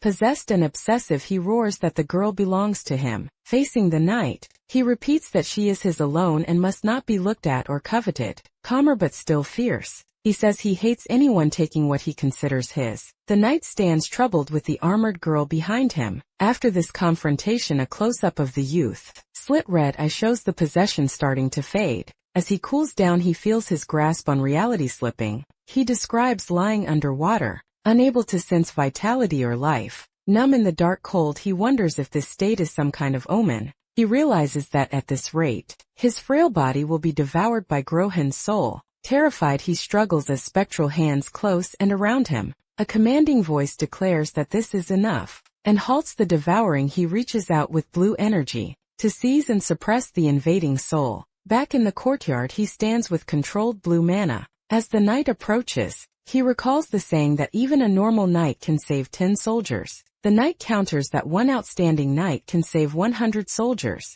He adds that the girl might someday save 1,000 or more. The youth ponders the knight's conviction and motives. He questions whether this is truly a great cause. For a northern commander, he bluntly tells his uncle he does not care about that cause. The uncle protests, asking if that holds even if she could save countless people. The girl refuses the uncle, saying her body and heart already belong to the prince. Shocked into silence, the uncle has no rebuttal. The youth thinks dragging out his soul was worth it, since her slave mentality yields to a higher being, and repeats her declaration. He jokes that the uncle's training goal was only weight loss, and asks if there is anything left to teach. He tells the uncle that continued visits to the palace are fine, only if he stops meddling in his affairs. Reluctantly, the uncle agrees to back off. Narration explains that despite this, the uncle keeps visiting to quietly watch over Adelia's training. The youth finds it amusing to see his once overbearing uncle squirm. Under the no nagging rule, during practice, Adelia's wooden sword suddenly glows with golden energy, surprising him. She stands a stroke as golden aura blazes around her blade. The uncle recognizes the phenomenon with shock. The youth wonders if she has already grasped sword resonance. He claps enthusiastically and cheerfully praises her performance. She pants but is thrilled by her rapid growth, thinking she might even surpass him. The uncle demands to know if the youth also taught her the secret of the man at heart. The youth casually answers that he did and asks if that is a problem. The uncle erupts, calling the technique a cheap trick the youth never should have spread. The youth falls silent, clearly annoyed by the insult. He curtly orders the uncle to leave. The uncle laments that there was a far better path and more potential, accusing the youth of ruining everything. The prince orders Karl to escort the uncle out of the palace. The uncle says he will leave by himself and walks away. The others watch as he departs. Across the training ground, Adelia anxiously asks if the man of heart she learned is really just a cheap trick. The youth firmly assures her it absolutely is not. She asks why the count spoke that way, and he answers that the man simply does not know. He reflects that people of this era have forgotten what a true man of heart is. He reasons that if they remembered, they would not have discarded the technique like trash. He tells Adelia she will soon witness the real power of the man of heart. Lightning like manna tears up the ground as he demonstrates. He stands with arms crossed, calmly radiating that power. The uncle, having returned, challenges him to prove himself. Despite having vowed not to come back, the uncle declares he will fight using only one mana ring, and will acknowledge the youth if pushed back even half a step. The youth grips the wooden sword, and asks to confirm the terms of their old bet. He remembers that the prize was granting any wish the victor desired. The uncle reiterates that if the boy wins, he will grant any request, even teaching the family's secret art. The youth says the secret technique is not what he truly wants, but accepts those terms for now. He lunges forward shouting his challenge. As their duel begins in earnest, the uncle grins that the boy still aims straight for the throat. From the outset, he remarks that the youth's sword is as venomous as ever. While parrying, their weapons clash repeatedly in blurs of motion. The youth presses in, eyes blazing with focus. A rapid exchange shatters the wooden blades. As they collide, one of the swords is flung spinning into the air. The youth follows through with another fierce strike at close range. The uncle easily blocks and taunts him, asking if that is all he has. The youth strains against the lock, realizing the gap in power. Knocked back, he slides and stabilizes himself on the ground. The uncle asks if he has already given up. The youth scoffs that he would never, admitting internally that his uncle's strength is undeniable. He acknowledges that his powerful uncle is provoking him to draw out more mana for an even harsher defeat. He concludes that with his current mana heart level, he really would lose exactly as expected. Smiling, he asks his uncle if the situation does not seem strange. The uncle is puzzled as the youth begins a lesson from 400 years ago. He recalls how countless mana heart knights once battled monsters, like dragons and giant kings. Those knights accomplished miraculous feats with their power. Yet after one convenient new technique appeared, the old knightly arts were dismissed as useless. People came to believe mana chain was a far stronger manipulation method than the mana heart. The uncle asks what he is getting at, and the youth says his view is different. He argues it was not the man of heart that was weak, but its later wielder, since hearts can differ vastly. He then asks his uncle if he has ever heard of a record called Martial Spirit Hymn. The uncle brushes it off, insisting this is a place for fighting, not fanciful talk. The youth expected this dismissal. Remembering how the uncle had called mana heart screwed mercenary tricks, he points out that insult while the uncle retorts, "The boy talks too much." When the uncle asks if he needs time to rest, the youth coldly refuses. The narration states that a knight's walked path becomes an achievement. The youth focuses, declaring that his 100 victories are both his pride and his power. The uncle, hearing the words of the hymn, reacts in shock as the narration names the specific achievement. The hymn explains that achievements are engraved into the heart and become a martial spirit. Him, a message, announces that such a martial spirit, him, has just been created through his struggle. Another notice specifies that a common rank hymn of sparring now dwells in his sword. He grins as the same hymn of sparring activates. Born of his half-year of relentless effort, he proclaims that what follows is the true power of the man of heart. The technique's formal name appears as Martial Spirit Hymn. The hymn of sparring's effect is confirmed as active, as vast blue aura surges around him. The uncle still maintains that anyone with a mana heart cannot beat mana chain. The youth charges again, wrapped in reinforced blue flames. They meet head-on in another explosive clash of blades and mana. Narration concedes that ring mana does cause dangerous backflow through the mana heart. The youth grimaces as that backflow batters his body. The uncle smirks, believing he still holds the advantage. He praises the youth's tenacity in enduring so long under that pressure. However, the youth notes to himself that to earn this hymn, he sparred over 100 times and endured ring mana more than 1,000 times. The hymn is described as a power specifically forged to combat ring knights. He recounts that while clashing 100 times, he withstood 1,000 mana waves. His power peaks as blue light pours from him. He announces that what they see now is the might granted by the hymn of sparring. His blade extends in pure blue energy, ready to strike. Seeing that manifestation, the uncle finally considers the duel worth taking seriously. A blinding explosion erupts where their powers collide. In the shockwave, the uncle is struck directly by the empowered blow.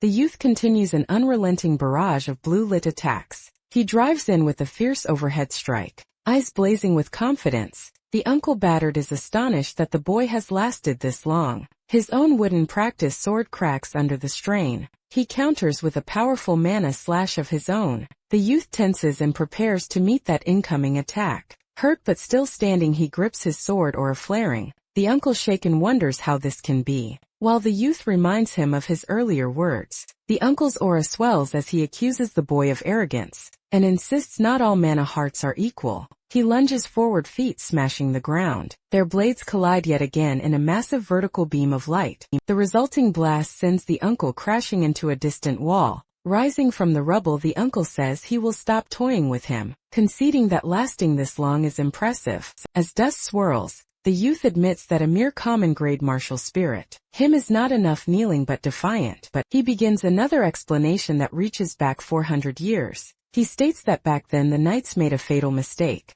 A vision shows ancient knights, who eradicated their monstrous foes so thoroughly, they left none for their descendants. He reflects that at first the full legacy of sword arts, heart refinement and martial spirit hymns was inherited intact. But over time those brilliant achievements decayed and were forgotten. Stories of unseen dragons and unknown giant kings degraded into unbelievable myths. Those once real foes became silly legends. In the eyes of later generations, he concludes that new hymns were still created, but only from modest human-level achievements, making modern martial spirit hymns weak shadows of the originals. The narrator explains that weapons, which never reach the level of myth or hero, cannot endure the new power now raging. Ian dismisses the technique mana chain as too weak to reach true transcendence. His sparring partner, confused, asks if Ian is drunk because he cannot follow Ian's strange remarks. Vale Balorheart glares at Ian, and internally calls him an arrogant and foolish knight.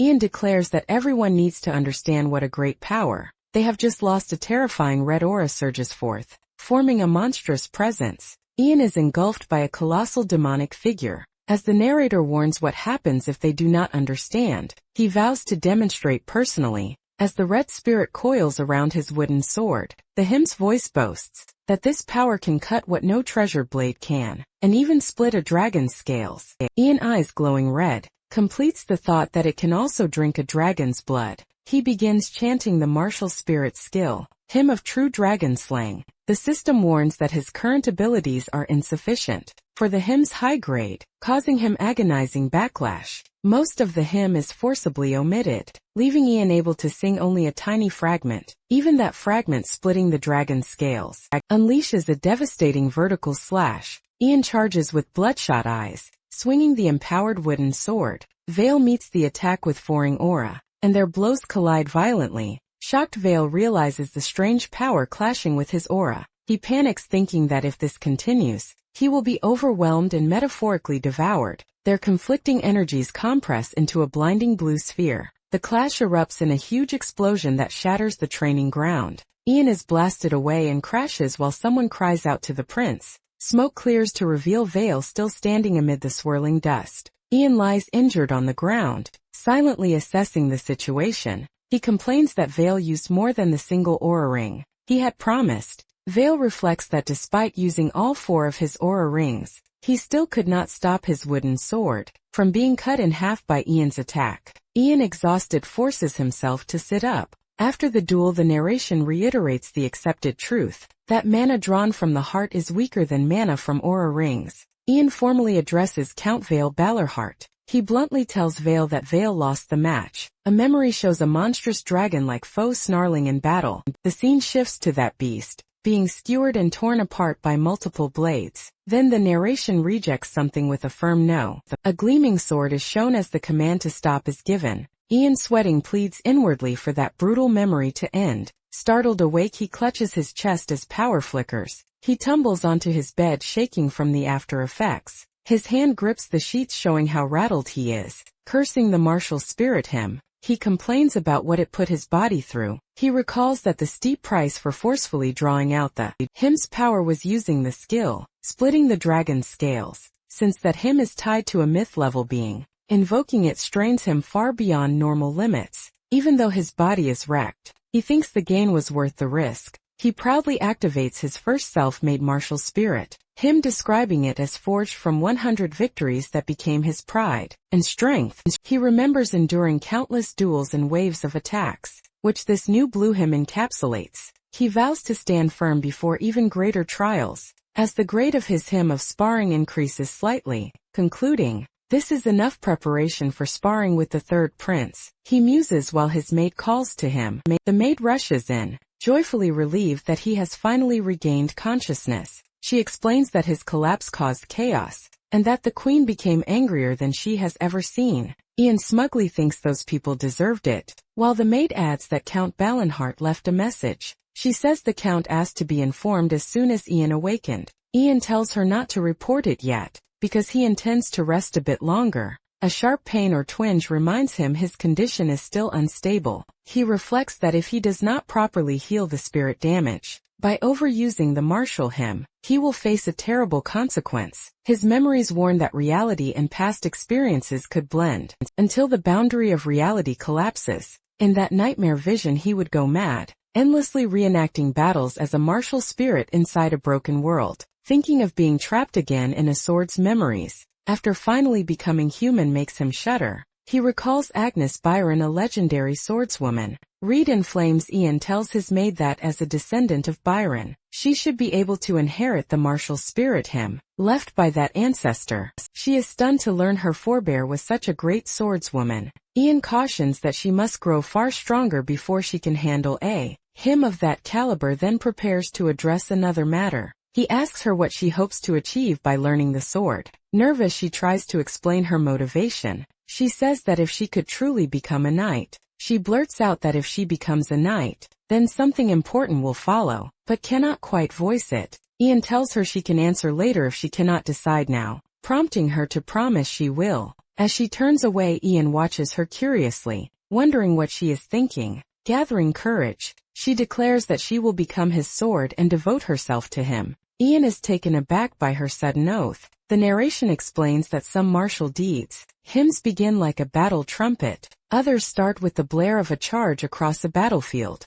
filled with soldiers. Still others begin with a single first step across a plain, founded on a heartfelt oath. Adelia's vow to live entirely for Ian and dedicate everything to him ignites golden flames around her. The system announces that Adelia Byron has offered the hymn of subordination, and Ian recognizes it as her martial spirit hymn. The golden power flows into his chest as their bond is forged. The narrator notes that martial spirit hymns can influence others, and a new hymn has been created through this interaction. Ian learns he has gained a new normal grade martial spirit hymn called Hymn of Domination and reacts in surprise. The explanation clarifies that the hymn of subordination is an oath that binds servant and master souls, rather than a standard combat hymn. Even if Adelia has a slave mentality trait, Ian privately marvels that a descendant of the famed sword Marquis would create such a hymn. He concludes he has received much-needed help from an unexpected source. Smiling, he realizes that,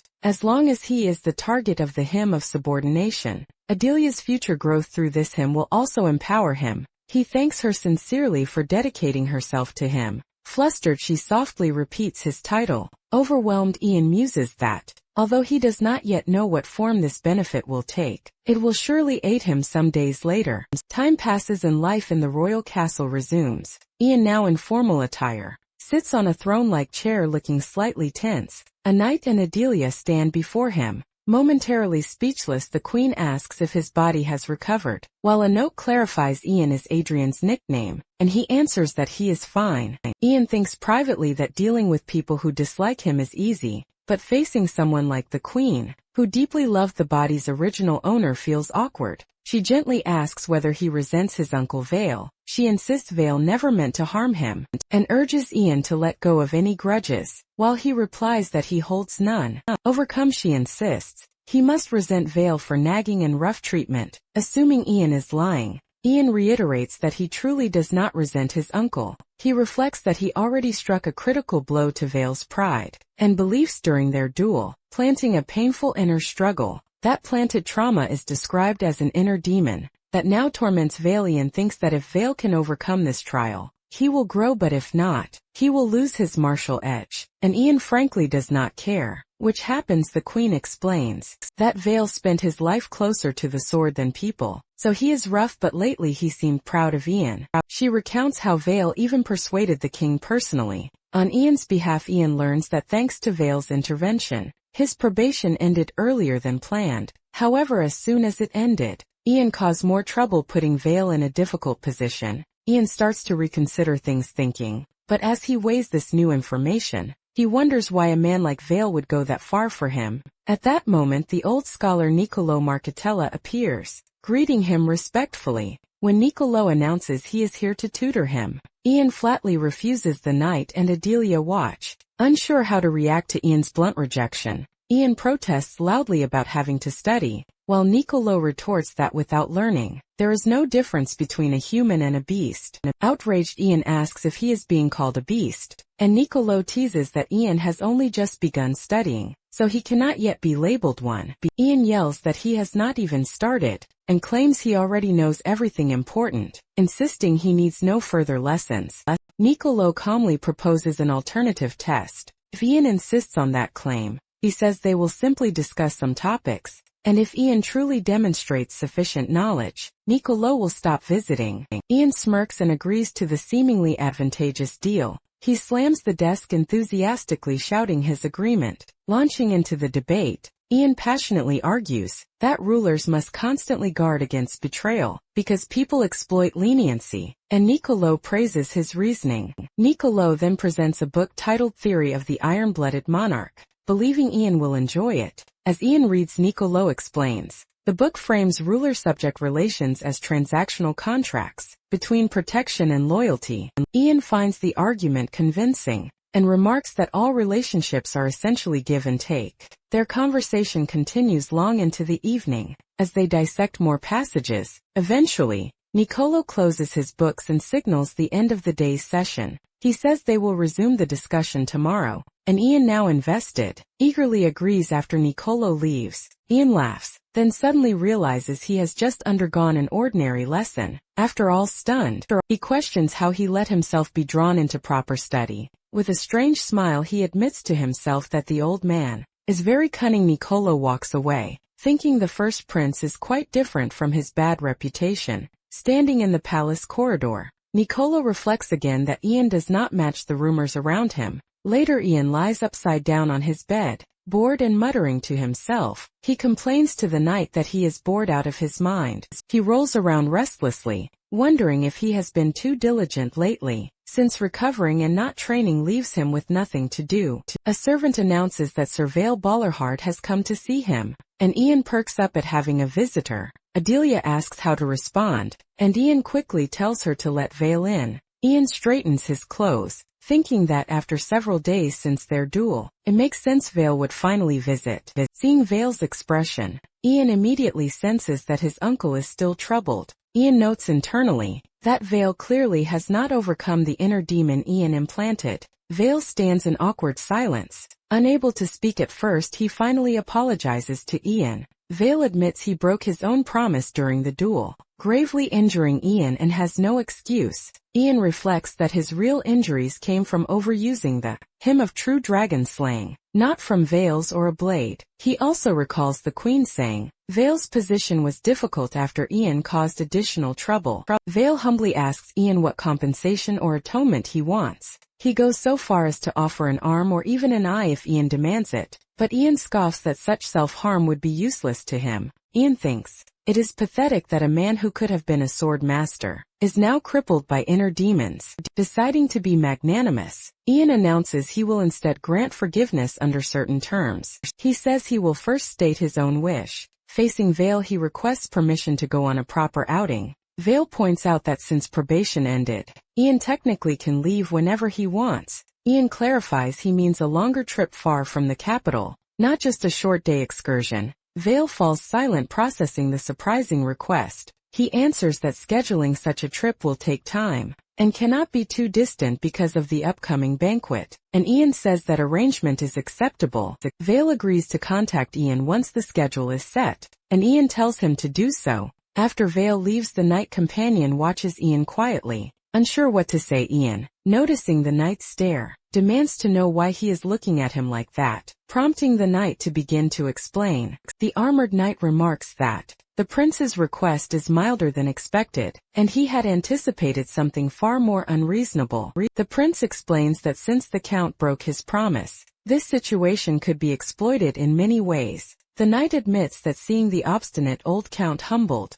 made him feel pity. The prince scolds the laughing knight, Carl, for acting too relaxed lately. The prince responds when addressed as Your Highness. A maid informs the prince that the letter he has been waiting for has arrived. The prince opens the sealed letter. The letter's contents trigger a magical projection. A woman wreathed in blue power writes that she has recently made a notable achievement. She adds that she will visit him soon, and wishes him good health until then. Reading this, the prince is pleased to receive such timely good news. Narration states that 5 days later, his uncle sent a welcoming reply, and 2 days after that the departure day came. The royal party sets out from the capital in carriages, escorted by knights. During the journey, the prince calls to his uncle, asking which territory they will be stopping at. Misremembering the name, the uncle grumbles that the prince cannot stay still in chibi form. The uncle tells the prince he will explain later, and orders him back into the carriage. Narration introduces Ellen County as the royal court's greatest weapon production site. It explains that Ellen has rich iron mines, and a guild of master smiths to refine the ore. The uncle says that more than half of the royal family's weapons come from Ellen, which delights the prince. The prince thinks that with his cultivation improved, it is time to obtain a personal sword, instead of borrowing from the armory. He recalls that because of a royal decree forbidding him weapons, no blades can be issued to him from the palace. He is stunned by this restriction. Acknowledging that his own past behavior justifies the ban, he resolves to seek a proper weapon outside the palace. He grows thoughtful as he rides in the carriage. Watching his uncle, he reflects that the man is more considerate than his stern appearance suggests. As the 20-day journey begins, the uncle orders the carriage window closed, which the prince protests. A map explains their route. First a 3-day trip to Ellen County, then 2 more days to Iron Lion Castle before returning to the capital. Narration adds that they will rest at Iron Lion Castle before heading back. While the prince reflects on his current situation, he sulks that he has to sit motionless in a carriage for 3 days straight. In chibi form, he complains that his quiet female companion makes the ride even more boring. Restless, the prince sighs. He decides to use the travel time to inspect his mana heart. He notes that using the hymn of true dragon slaying emptied his heart of mana. He begins cultivation, resolving that it is time to refill that emptiness. He attunes himself to the carriage's rattling, using every vibration as part of his focus. He also incorporates the cool breeze passing through the window into his meditation. Even the distant voices of the knights become part of the ambient stimuli. He draws mana from gathering scattered motes of mana. He concentrates them to fill his hollow mana heart. Suddenly, he sees an enormous whirl of blue energy forming and is shocked. He realizes his mana heart has become far larger than before. A system message explains that by exceeding his limits with the hymn, he briefly connected to a colossal will, enlarging his mana heart further. Messages announce that this feat has transformed his body, and that his mana heart has expanded. The system details that his physical constitution has improved, and he can now endure much more mana. It declares that he has reached the level known as Sword Expert. Another notice says his link to the origin has strengthened, and more of his sealed authorities are unlocked. His third eye and third ear authorities are stated to have greatly improved. Exiting meditation, he notices his maid watching him and calling out hesitantly. In chibi form, he stretches and celebrates his advancement. He exalts that he has taken yet another step forward in power. The narration shifts back to show Ellen County's grand mansion. Arriving, the prince is formally welcomed with expressions of great honor. The head of the Ellen family, Edgar, and his eldest son Torrance introduce themselves and greet the prince. The prince thanks them for their hospitality, and Torrance offers to guide him to his room to rest from the long journey. Later, the prince walks through the mansion, looking around curiously observing the many displayed weapons. He notes that the mansion truly is full of arms. Though most seem gaudy and impractical, he and his escorts are led through the weapon-lined halls. Judging from what he sees, he doubts he will find the kind of sword he desires here. He asks Torrance to confirm that the blacksmith guild is located within the territory. When Torrance agrees, the prince states that he wants to visit the guild. The group sets off toward the guild, walking beside the prince. Torrance explains that blacksmiths tend to be rough and stubborn people. He adds that when they are busy, they may ignore even the lord and speak as harshly as the iron they handle. He asks the prince to be understanding if the smiths seem rude, calling it their craftsman spirit. The blast of the forge erupts as they enter, flames roaring inside. Torrance warns that the furnace heat is intense and urges the prince to speak up if it becomes unbearable. Overwhelmed by the clanging,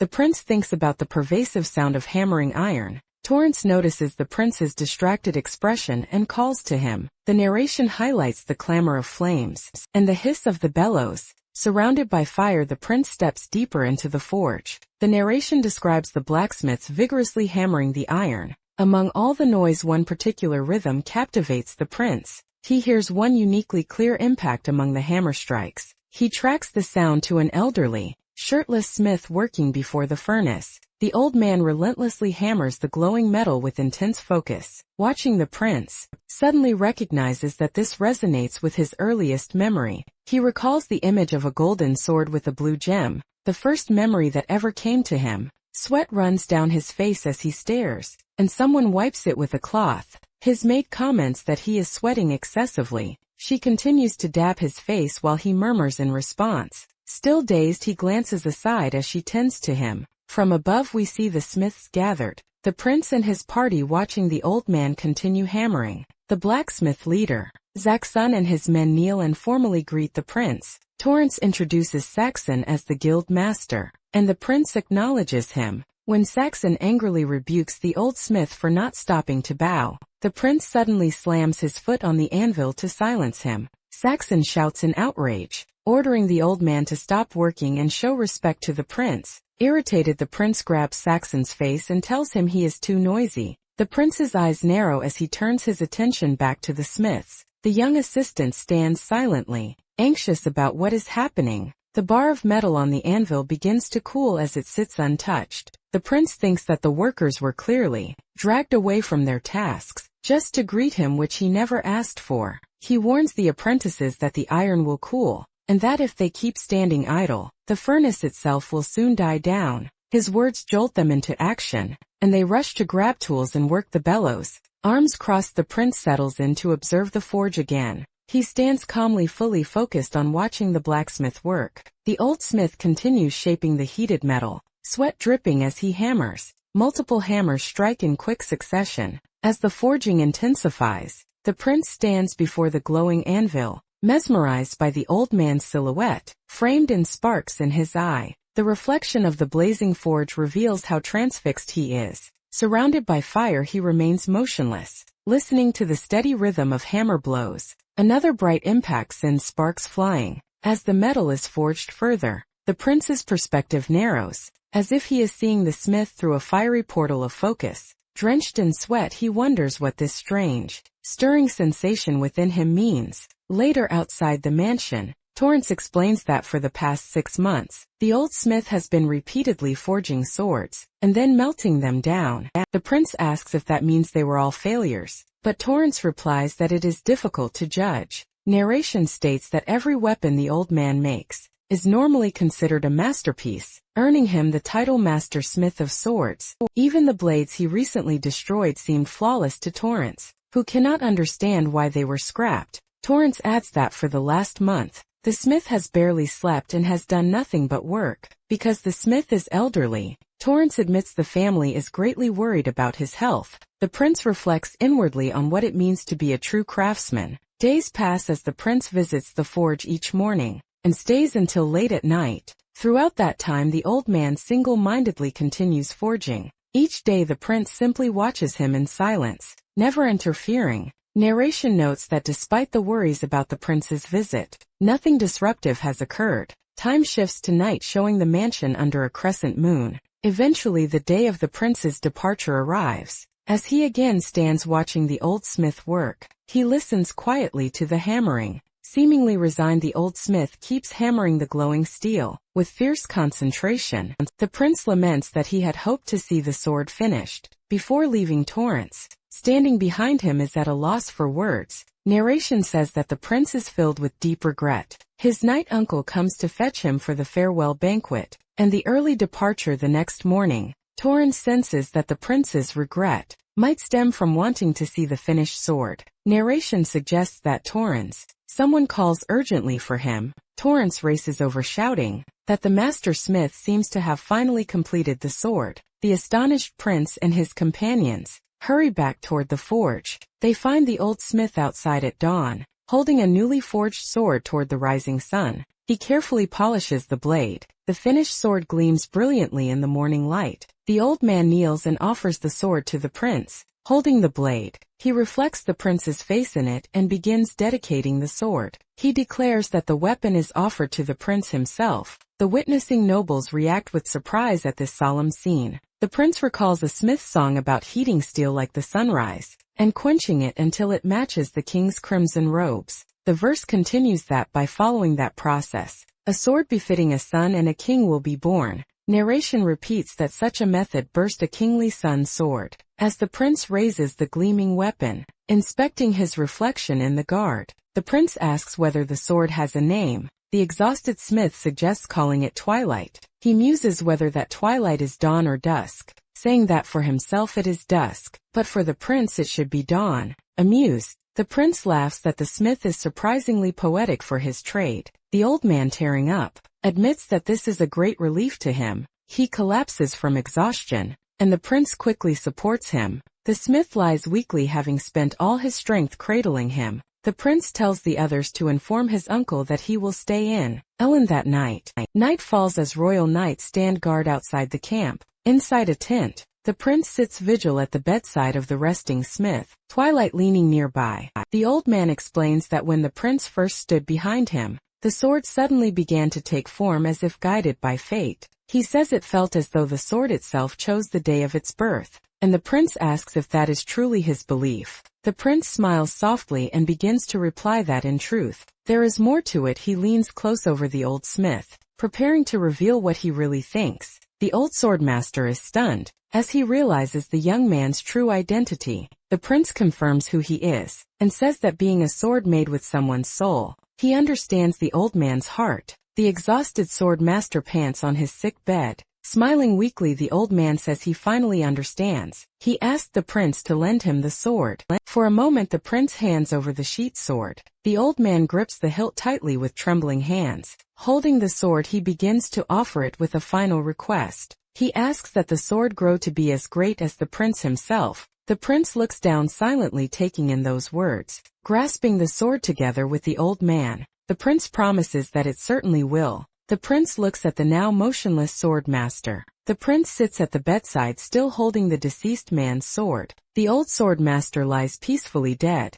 Night falls over the royal encampment guarded by soldiers. A beautifully crafted sword in a case is presented. A noble explains that while a soul-crafted sword is priceless, it might be impractical for the prince, so he offers another weapon. He presents a so-called magic sword for the prince to accept instead. The prince evaluates the blade and judges it a solid, medium-grade sword. He says that even the master smith's sword alone is an amazing gift, and offering a magic sword on top of that is excessive. The donor nervously praises his family's loyalty to the royal house. Internally, he laments that his plan to trade the flashy magic sword for the master's work backfired and cost him a good weapon. The army prepares to move, ordering the carriages to follow slowly, while the cavalry rides ahead at full speed. The prince answers the marching orders. A commander notes that the prince seems busy. The commander remarks he hardly saw the prince during their stay, because the king had given him a separate mission. The prince reflects that his side trip was not without a price. The commander tells him to get ready to ride hard to Iron Lion Castle by nightfall, meaning he must ride a horse. The prince admits he does not know how to ride a horse. The commander stares at him in speechless disbelief. As the knights react, the prince thinks that having been a sword, he never had a chance to ride a horse. On the road to Iron Lion Castle, the prince suffers badly from riding. To Adelia's concern, their journey includes several mishaps, such as the prince nearly being thrown from his horse. There are more twists and turns with the horse. Before the journey continues, by the time they arrive, the prince is utterly worn out from riding, though it took a full day instead of half. The party finally reaches Iron Lion Castle. The prince gazes up and confirms they have arrived at Iron Lion Castle. The castle's knights assemble and step forward to greet the visitors. York of House Walden and the Iron Lion Knights formally welcome the first prince of Lemberg. The prince, sensing excessive zeal from the greeting party, comments that their spirit is overflowing. He notes that there is an obvious reason for this intense atmosphere. He identifies the stern female knight Arwen as central to that reason. Deciding to stir things up, the prince calls Arwen over. Arwen bows and addresses him respectfully. Kneeling, Arwen declares she has been counting the days waiting, only to see the prince again. The prince observes how instantly the surrounding knights react. With jealousy and anger, Adelia appears behind him, radiating a dangerous aura at Arwen's declaration. Realizing that hostility toward him could trigger Adelia, he quickly calls her name to calm her. Adelia snaps out of her murderous focus. She looks confused as her anger dissipates. She answers the prince submissively. While he thinks it is fortunate, he had already instilled a slave mentality in her. The prince smirks and, with Adelia behind him, prepares to act further. He orders Arwen to follow him, drawing the weary eyes of the other knights. Smiling, he says they have much to catch up on, and hints that it would be good if the knights behind her joined, as well dressed for training and carrying a wooden sword. The prince stands confidently in the castle yard, facing assembled Iron Lion apprentices. He announces that he wishes to see the famed swordsmanship of the Iron Lions, and asks who will demonstrate it. The apprentices hesitate, exchanging nervous glances. The prince grows impatient at their silence. He offers to remove concerns about status by vowing not to hold anyone responsible for the result of the spar, and again asks for a challenger. He goes further, swearing on the Liamberg name that no one will be punished for how the duel turns out, and asks if still no one will fight. A red-haired apprentice criticizes the Iron Lions for cowardice, saying their reputation as the kingdom's best seems exaggerated. That apprentice steps forward, introducing himself as Dale of House Dinant. Dale modestly says he is unworthy to represent the Iron Lion's sword,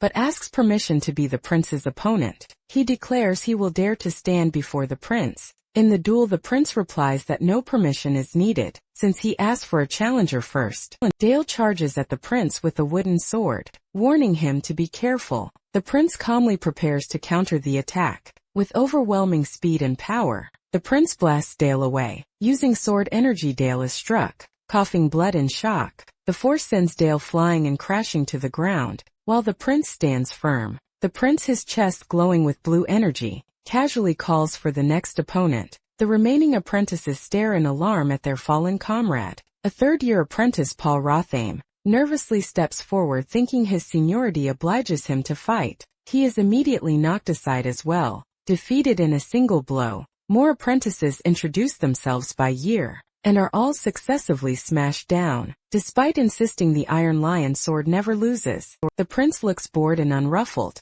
Amid the flurry of defeated opponents, the shock waves of his strikes scattered debris across the courtyard. Soon the training ground is littered with collapsed apprentices, with the prince standing alone among them. He sighs to himself that this was too easy. He remarks that he would now like to test himself against the official knights, chiding them for being slow to react. Arwen is called again, looking startled. The prince tells Arwen that when he returns, she will accompany him, and she agrees. Arwen is silently moved by his words. She bows deeply and pledges to follow his will, astonishing the onlooking knights. That night, an official knight addresses the prince ominously. While the prince thinks these opponents are too easy, the cloaked knight notes the prince likes wagers, and proposes a small bet to make things interesting. He starts to state his condition for if he defeats the prince, but the prince instantly refuses. The prince rejects Arwen being treated as a prize, declaring she is not something to be wagered, which surprises her instead. The prince suggests betting something else, and asks Karl to bring him his sword.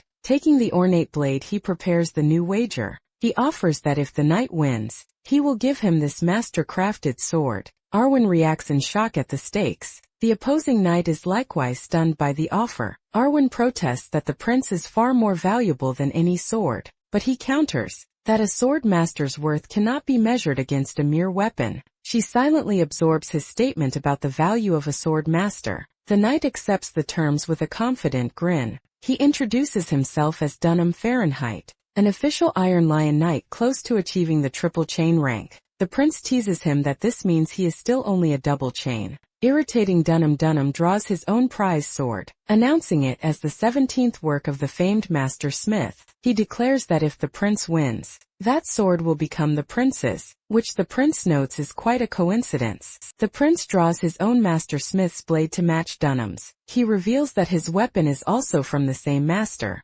setting up a duel between two legendary swords. The prince states that his blade is the master's 100th work, astonishing Dunham, who has never heard of such a sword. The prince explains that it is the smith's final, newly completed masterpiece, and Dunham resigns himself to the challenge. Dunham envelopes himself in lightning-like aura, saying he recognizes the prince's misguided but earnest path and will fight with full effort out of respect. The prince, also cloaked in blue energy, Riley repeats the phrase misguided path. As he readies himself, he channels intense blue flame-like power from his chest. Comparing Dunham's position to his own, he inwardly deems titles and status insignificant, noting that the role was never truly his to claim. Adelia watches in awe, feeling the respect the prince directs toward her and his people. Erwin and Carl also watch tensely as blue aura swirls around them. The prince resolves that the only respect he needs is that which comes from his own people. He tells Adelia to watch carefully, as he shows her the path she must follow, and she anxiously agrees. The prince unleashes a vast dragon-shaped surge of blue sword aura, revealing the true might of his style. He declares that this path of the sword is the one Adelia must walk. From now on, inspired Adelia clenches her fist and affirms his order, with Arwen solemnly behind her. Adelia's golden power flares in response to the princess' blue aura, resonating with his determination. She vows that she will indeed follow that path, addressing him as Her Highness. Elsewhere over tea, nobles begin discussing recent events. A lord asks how many times they have now visited Iron Lion Castle, and is told this is the 4th visit. The commander ponders this information. They note that the 4th prince is uninterested in the throne. The 3rd and 5th, already visited during the 1st prince's probation, and even the 2nd prince came briefly. The commander reflects that despite the 1st prince's bad reputation, he was still the kingdom's legitimate heir.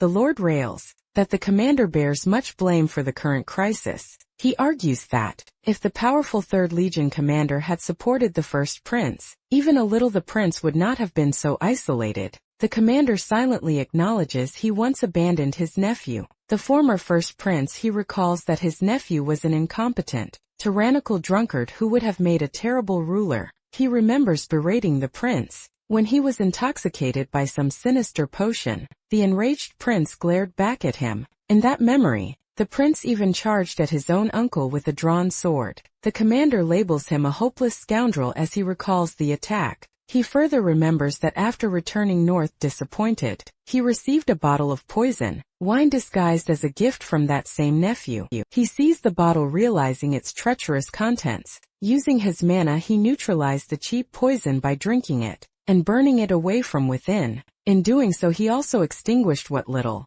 familiar affection he still had for his nephew. Yet now he admits that scoundrel appears to have changed. He has watched the prince endure harsh training and grow stronger every day. The lord counters that the commander himself once said, "The 1st prince must never be king." The commander insists the current prince is completely different from the one he knew in the past. He asks that the boy be given at least a fair chance to compete with the other princes. Overwhelmed, he bows deeply and begs for this chance. The lord, confused and shaken, admits he cannot understand. The commander replies that he is unsure whether he or the prince has changed more. Just then, a knight burst in, calling for Lord Walden with urgent news. The messenger blurts out that something has happened with the 1st prince. As they hurry toward the castle, one reassures the other that Dunham knows his limits, and nothing serious should happen. He adds that even in a live blade duel, Dunham would not recklessly injure royalty. The commander answers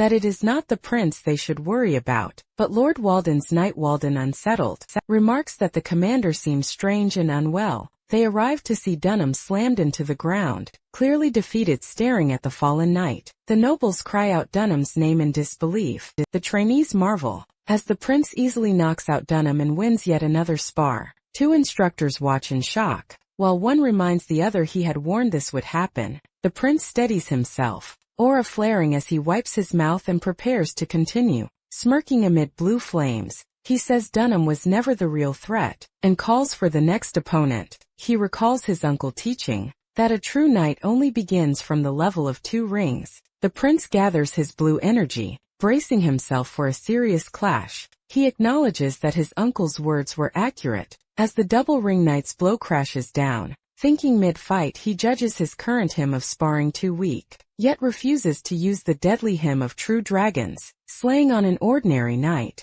Deciding on an alternative, he activates his hyper-focus trait, as the powerful knight charges. With intense concentration and blue mana gathering at his chest, he prepares a decisive counter. As everything goes silent, the double ring knight swings with full strength at him. The prince feels his body moving almost on its own. Overwhelmed by the heightened state, his eye burns with blue flame as he fully enters this trance-like mode. The sensation reminds him of a past moment, when he faced overwhelming power. Locked in that memory, he raises his blade to meet the touring knight's descending strike. Their collision erupts in a massive, blue explosion that engulfs the training field. The powerful knight is blasted away, shocking the watching students. Breathing hard, the prince lowers his arm after the exchange. Instead of stopping, he calls for the next challenger. Stunning the knights around him, he meets another opponent's charge head-on, his sword clashing violently with theirs. He looks down calmly confident after the flurry of victories. He rushes another knight,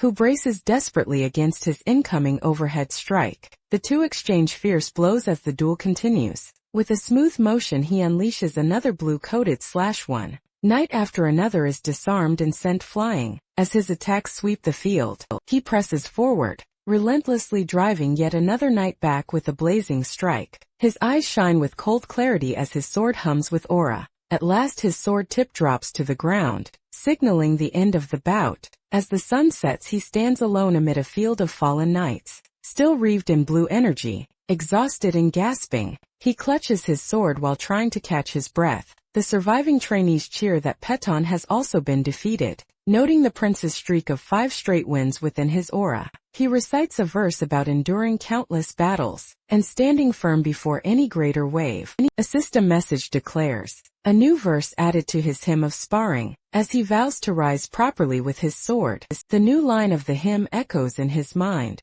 marking a breakthrough. The system announces that hymn of sparring has advanced to extraordinary grade and is being upgraded. The skill's name transforms into hymn of dueling, as blue energy cloaks his entire body. Looking at the sunset, he realizes he successfully evolved the hymn. His body finally gives out and he collapses from exhaustion. A knight rushes over, supporting him and asking if he is all right. The knight respectfully praises the great victory the prince achieved. The surrounding knights kneel and loudly proclaim their respect for the sword and spirit of the first prince. The prince is bewildered that the men who had wanted to tear him apart moments ago now revere him. From the sidelines, the nobles remark that soldiers are simple and easily swayed. One noble explains that swords and victory are all that truly excite knights. They tell the prince he must have worried about earning their hatred. Judging by his expression, the noble lectures that an honest defeat is worth more than a dirty win, and that effort matters more than the result.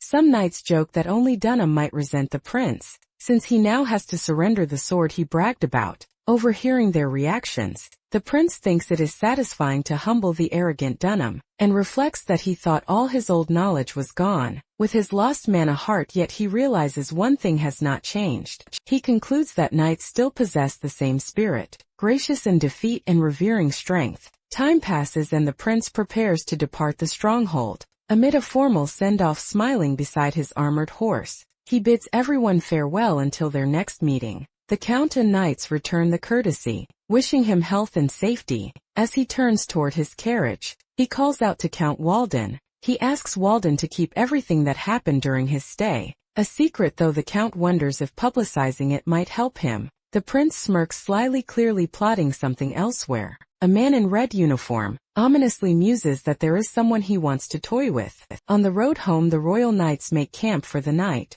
The commander offers to scout the surroundings, and the prince casually gives permission. Arwen, the dark-haired knight, watches the prince nervously in silence. The prince notes Arwen's unease, but assumes she will grow accustomed to him yawning. At his tent in trance, he decides it is time to rest inside. His maid bows and welcomes him back. He thinks ruefully that the girl he accepted is supposed to be an S-rank sword genius, yet still behaves like a mere maid. She anxiously asks if something displeases him. As he trudges toward the bed, collapsing onto it, he dismisses her concerns and tells her she may leave. Lying there, he reflects that the Iron Lion Knights were different from what he expected. Using his authority of judgment, he had seen that most knights only possess swordsmanship, talent of a grade or lower. He muses that such men would once have barely reached intermediate sword expert even after a lifetime of toil, ordinary people destined to fade away. Yet in this era, those same people now reach expert realms in their 20s or 30s.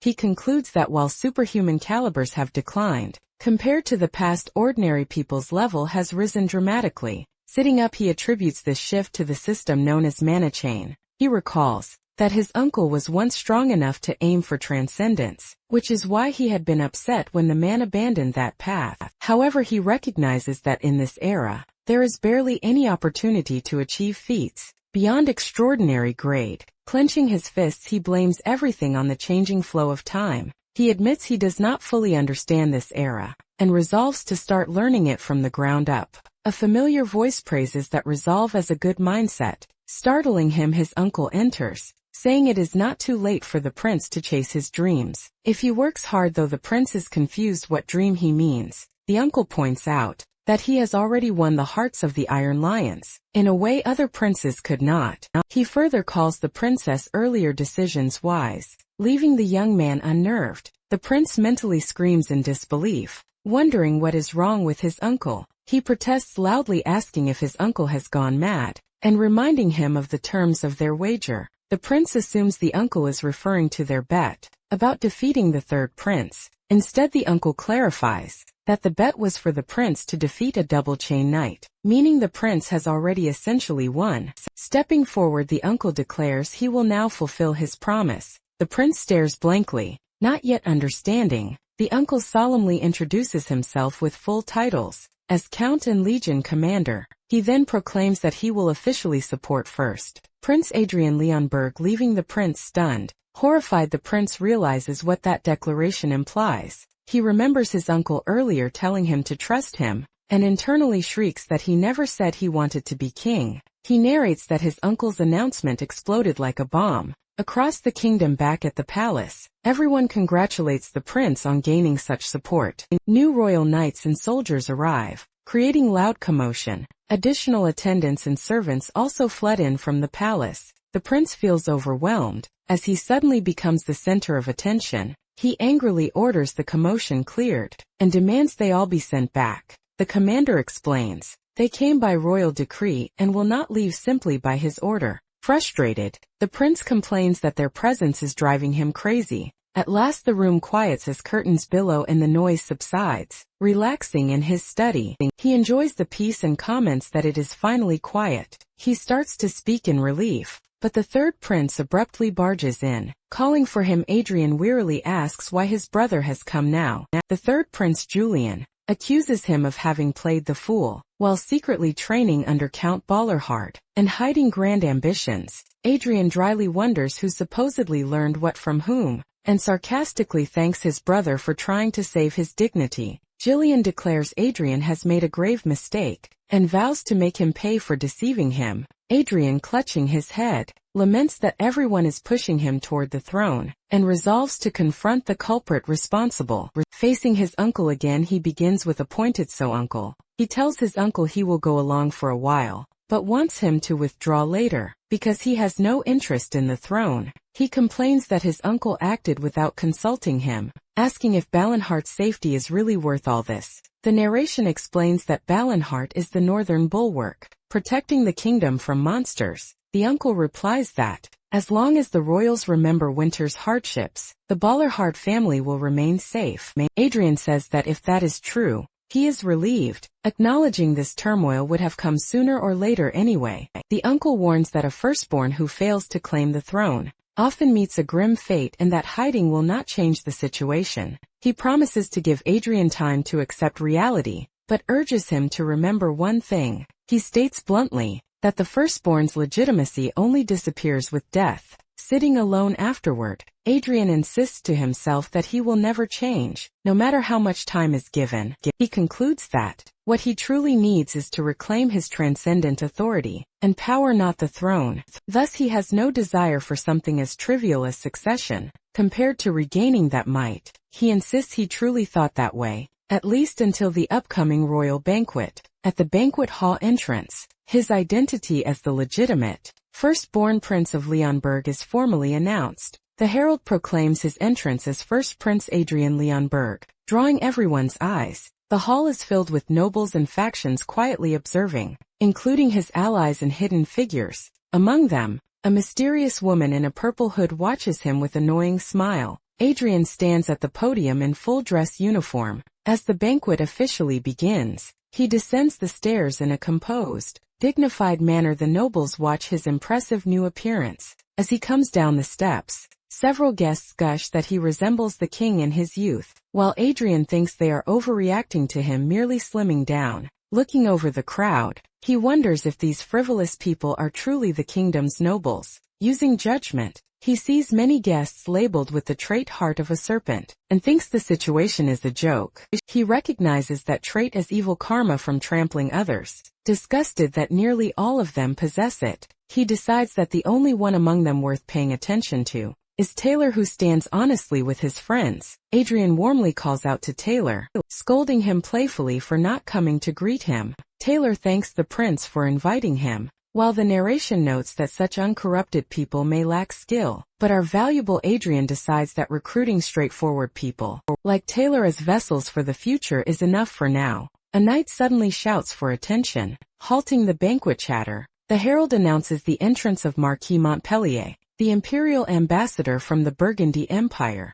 Hearing that name, Adrian stiffens and reacts with shocked disbelief. The guests bow as the ambassador, with red-plumed guards, steps into the hall. The narration introduces the smiling, round ambassador as Cullen de Burgundy Montpellier. Cullen approaches Adrian and greets him politely, saying it has been a while. Adrian's expression darkens, old hatred flaring in his eyes. He recalls Burgundy as the enemy nation, whose armies he fought long ago. He remembers that Burgundy was the nemesis he and his friend battled for years, for centuries earlier, leaving deep scars on the country. Outraged that this man dares stand before him, Adrian's killing intent spikes. A nearby noble accidentally crashes into him, splashing wine all over his face and uniform drenched. Adrian stands silently, restraining his emotions. The noble feigns concern and hurriedly asks if the prince is all right, blaming his eagerness to greet him. Bowing, the man offers a formal apology.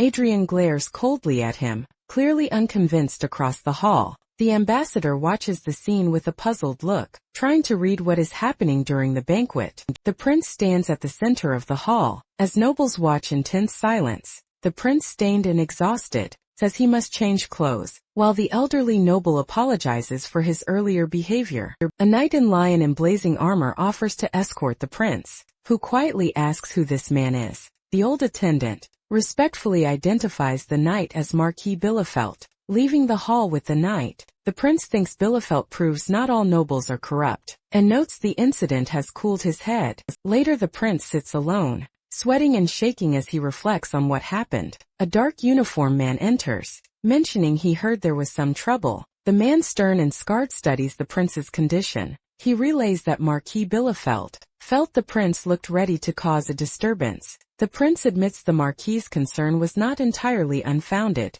Questioned about his intentions, the prince insists he was not acting recklessly, but could not understand the kingdom's situation. He recalls that the corrupt Burgundy house wields more real power than the crown, and that nobles honor them more than royalty. Narration explains the realm lives in an uneasy, one-sided relationship with Burgundy that can hardly be called peace or alliance. Outraged, The prince demands to know how the country deteriorated so badly. His uncle replies that the story is common, nothing extraordinary. He recounts that the kingdom once repelled repeated imperial invasions, with the help of exceptional knights. Over time, the empire outgrew the small kingdom and the power gap widened. Eventually the kingdom had to submit to the now superpower empire. The prince realizes this history must be tied to a certain power, or relic. A map shows the small Leonberg kingdom facing the vast Burgundy Empire, yet possessing some special trump card. The narration describes how from the founding,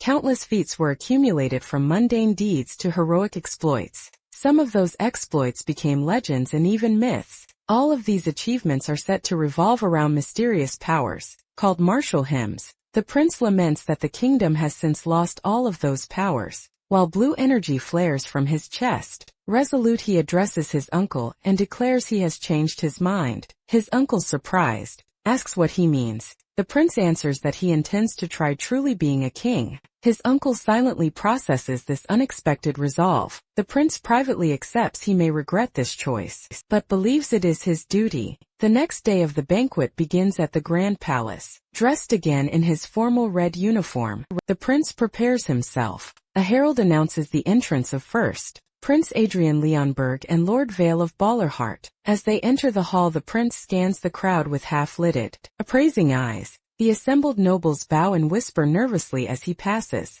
Irritated, the prince judges their greeting as etiquette, unworthy even for a foreign noble. He watches them coolly, hiding his thoughts. He recalls how long ago no one expected his peasant friend, a country boy with a sword, to ever become king among the dispossessed commoners. That boy had not seemed particularly virtuous or special, yet he advanced anyway, stepping forward with only rough boots on bare earth. The memory shows the young swordsman standing boldly before a crowd. As they watch, the prince likens his current stance before the nobles, shrouded in blue flames, to that boy's first step into leadership. Surrounded by that aura, he begins addressing those who refuse to truly see the blue. Power spirals around the hall and nobles as they stare bewildered. He invokes a powerful ability, the hymn of the king, even though his current strength can barely sustain it. A system-like narration notes most of the hymn is omitted, and he can sing only a quarter of a verse. He endures the strain, thinking this hymn is bearable,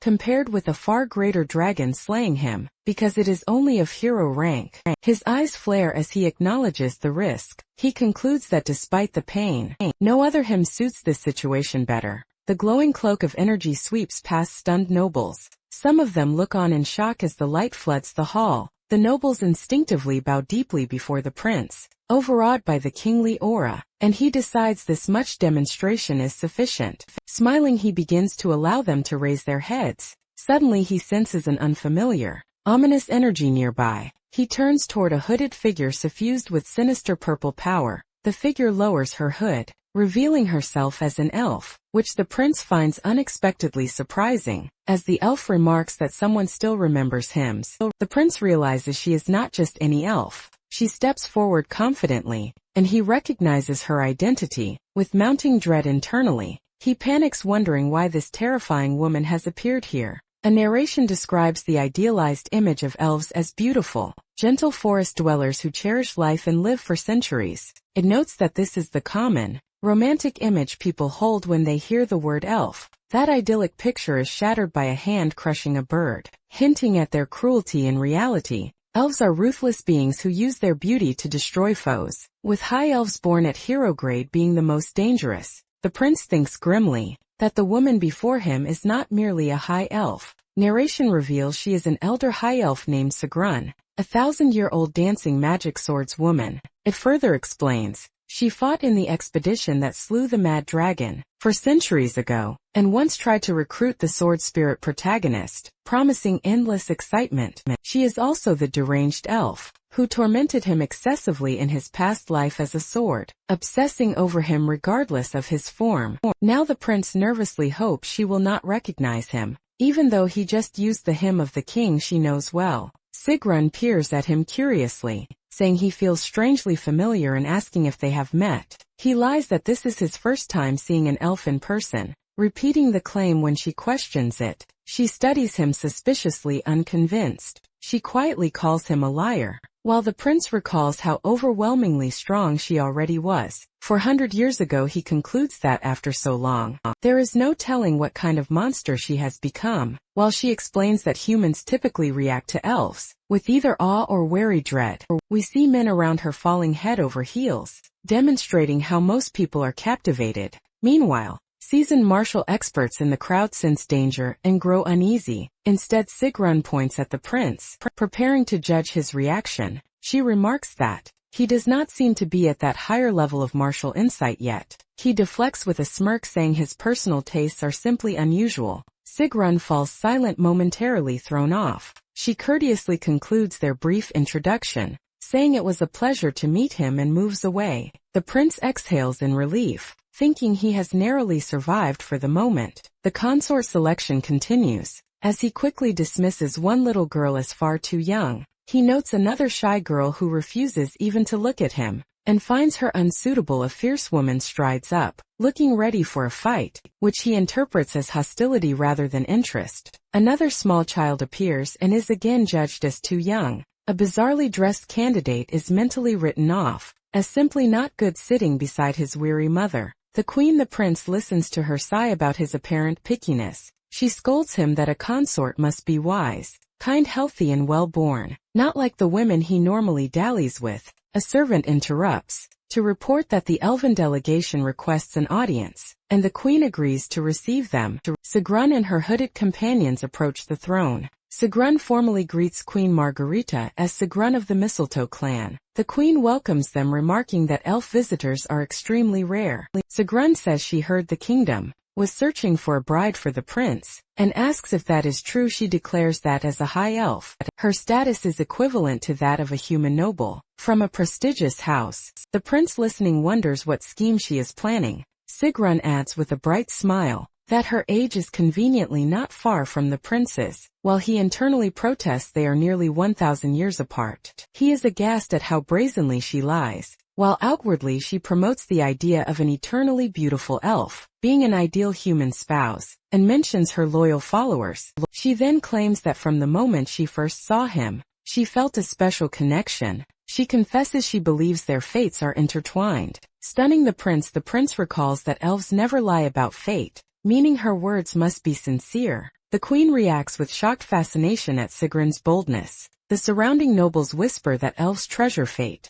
and speculate this might create a powerful marriage alliance. Suddenly the prince strides forward from the throne, startling his mother. He grabs Sigrun's hand and drags her toward the exit, announcing they need to talk privately. He hustles her out of the hall while everyone looks on in disbelief. Some nobles denounce his behavior as outrageous insolence. Behind a closed door the prince seizes the handle, isolating them from the others. Inside he faces Sigrun directly and calls her by name. He bluntly demands she reveal her true purpose, while she coyly insists she only came to deepen ties between her clan and the kingdom. He repeats the question, addressing her as Elder High Elf Sigrun, which visibly unnerves her. He identifies her as the executioner blade of the Mistletoe clan, who has carried out the clan's dirty work for centuries. Sigrun, now serious, asks whether he believes she is there to investigate, or to carry out an execution. Smiling darkly, she finds him intriguing and demands to know how he learned about her.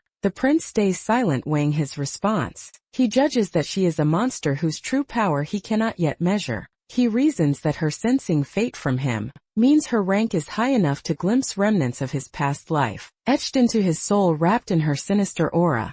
She scolds him for knowing she is an executioner, yet daring to remain silent before her. He counters with a confident smile that he understands the danger perfectly. He adds that it would be equally foolish for him to speak carelessly before someone like her. He tells her to stop playing games and warns her not to interfere with his destiny. He concludes that she currently feels only mild curiosity toward him, which he intends to twist into deeper interest. He decides he must become a prize she cannot simply consume and discard, using her obsession as protection. Fascinated, Sigrun demands to know who he truly is. He answers that for now, he is merely a pitiable prince abandoned by his father, leaving his real identity ambiguous. Turning away, he tells her that if she is curious, she should simply wait and watch. Sigrun stares at him, intrigued and unsettled. She admits she had sensed something strange about this mission, and could not understand why she was sent on such a trivial task. Now she decides she was sent precisely because of him,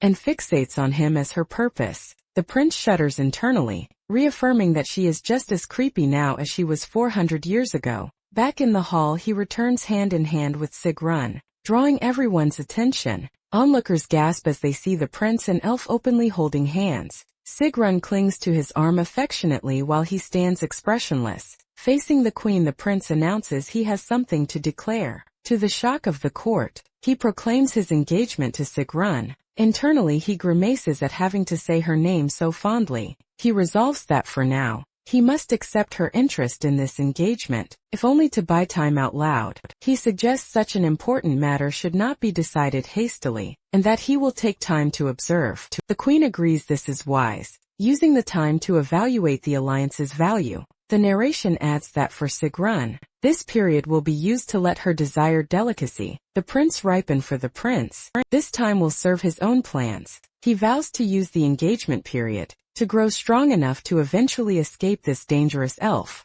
In another scene, someone slams a cup down in fury, cursing the situation. That angry noble rages that the prince has only his birthright, yet dares to upstage him panting with rage. He struggles to contain his jealousy. He recalls that the prince recently gained his powerful uncle's backing, won over the famed warrior of Iron Lion Castle, and now even courts an elf. Seeing Siren's beauty firsthand, he begrudgingly admits the elf's allure surpasses imagination. Smirking, he remembers he is scheduled to duel the prince soon. He schemes that rather than kill the prince outright, he will maim him so badly he can no longer live as a man. With a dark grin, he vows to utterly trample the prince in that duel. Outside the city walls, an older knight in lion-crested armor appears, introduced with a stern gaze as commander of the Royal Knights. Silver Lion Sternhild Stuttgart formally declares that he will officiate the coming duel. The notary overseeing the duel assures that the procedure is fair, and its outcome unquestionable. As the duel begins aboard, first prince lazily raises his sword.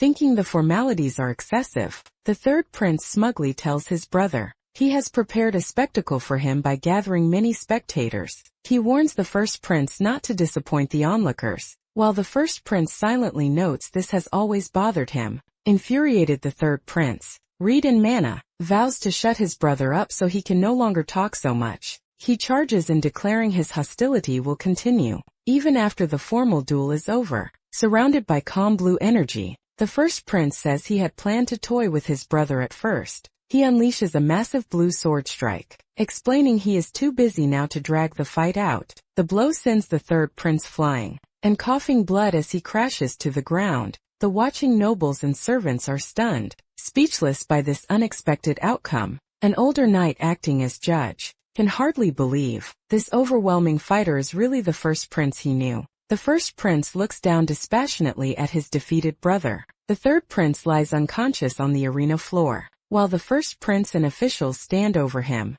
The notary solemnly announces that as witness, he declares the third prince unable to continue the duel. He proclaims the first prince the clear victor, leaving the onlookers murmuring in shock. The first prince turns away with a cold, decisive expression after his easy victory. He internally scoffs at how so many nobles flock just to watch what he considers a childish fight. Among the nobles, people whisper in disbelief that famed prince Julian lost to the first prince, who trained only a few months later. Julian wakes in bed with bandages. Eyes blazing with rage, he erupts, cursing the first prince who humiliated him. Jumping up, he orders his attendants to ready his gear, so he can challenge the victor again. A servant nervously addresses him, prompting Julian to snap back, asking what is going on. The knight reports that the first prince departed the capital with Count Balinhart immediately after the duel, shocking Julian. The narration shows the royal convoy traveling north through snow, toward the Balinhart territory. On the road, Count Balinhart praises the prince's improved riding, and the prince boasts that it is easy once you learn it, earning a muttered remark to be more humble. The count then asks why the prince is rushing north, instead of resting after the recent banquet. The prince answers that he has no place in the capital, and would rather leave than linger there. He thinks bitterly of nobles who fawn over foreign powers, while ignoring their own king, and refuses to beg for their support. He muses that he is better suited to soldiers and knights than manipulative nobles. Though the Count warns that winning soldiers' trust is no simple task, the prince confidently insists that sharing hardships in battle will naturally create camaraderie. The Count worries the prince is being reckless, but the prince begins to explain his real urgency. He recalls a dangerous elf woman, whose interest in him could lead to marriage and disaster, as everyone she fixated on was ruined. Determined to avoid that fate, he resolves to gain enough strength before she can entangle him.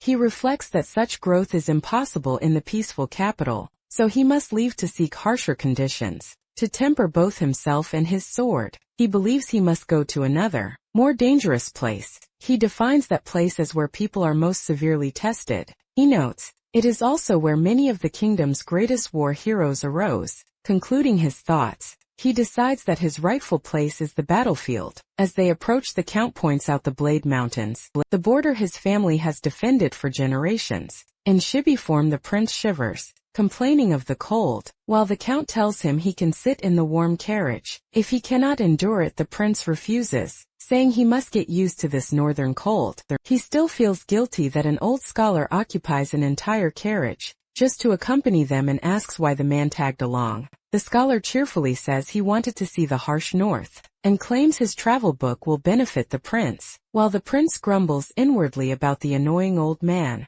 Riding on, the prince glances toward one of his knights. He watches Arwen, a dark-haired knight at the front, stoically leading her horse through the snow, worried she may be freezing in the lead position. He rides up and asks if she is all right. Flustered but proud, Arwen insists she is fine and that as a knight she cannot complain, though he offers to switch places if necessary. His gentle concern makes him smile softly. Arwen privately feels reassured that at least their leader is highly motivated. The prince, however, reflects that the rest of the royal knights seem less driven. He observes his men trudging gloomily, and thinks they resent being forced north, and would be better handled if his subordinate Carl were here. He recalls the king warning him that the royal knights are not his private retinue, to use as he pleases. The king had scolded him for gathering several personal knights, doubting his true intentions in recruiting them, which annoyed the prince. Because of this dispute, Carl was forbidden to accompany the expedition, and the prince privately judges the king's resentment against him to be excessive, even if his past self acted badly. As the blizzard worsens, he assumes there must be deeper reasons for the king's attitude, but has no time to dwell on them. The Count grimly notes they must speed up their march. He warns that if they do not hurry, they will be trapped in the incoming blizzard. Narration explains that the snowfall suddenly turned into a fierce blizzard, beginning a grueling march where even shouting could not be heard. The Count looks around tensely, gauging the worsening conditions. He then uses mana to amplify his voice, ordering everyone to abandon the carriages, take only horses and proceed on foot. The prince realizes the Count projected his command with mana, so all could hear through the storm. The prince calls to Adelia, summoning her from the carriage. As she steps out, startled, he reaches toward her. He pulls the shivering Adelia inside the carriage to shelter her, and she nervously thanks him, while he says it is only natural. Arwen rushes up to ask if the prince is all right, and he replies that he is fine, but worried about the others. Elsewhere in the column, knights struggle to stay upright, with their heavy shields in the violent wind. The prince orders Arwen to look after Adelia's safety. While he addresses the troops, he yells at the knights to drop their unwieldy shields, explaining that the large shields make them unstable in the wind. He commands them to discard all burdens, except their swords, and retrieve the gear later. He further instructs a big knight to take the lead, and orders everyone to line up single file, while the northern soldiers note he needs no help handling the situation, and wonder about his combat experience. Narration describes each step of the march as feeling unbearably heavy. As they trudge through the blizzard toward a distant fortress, the prince and his closest knights gasp for breath, but push forward through the storm. Amid the whiteout, one knight stumbles and lags dangerously behind the group. A companion shouts to the prince that a soldier has fallen back. The prince immediately pushes through the formation, commanding everyone to make way.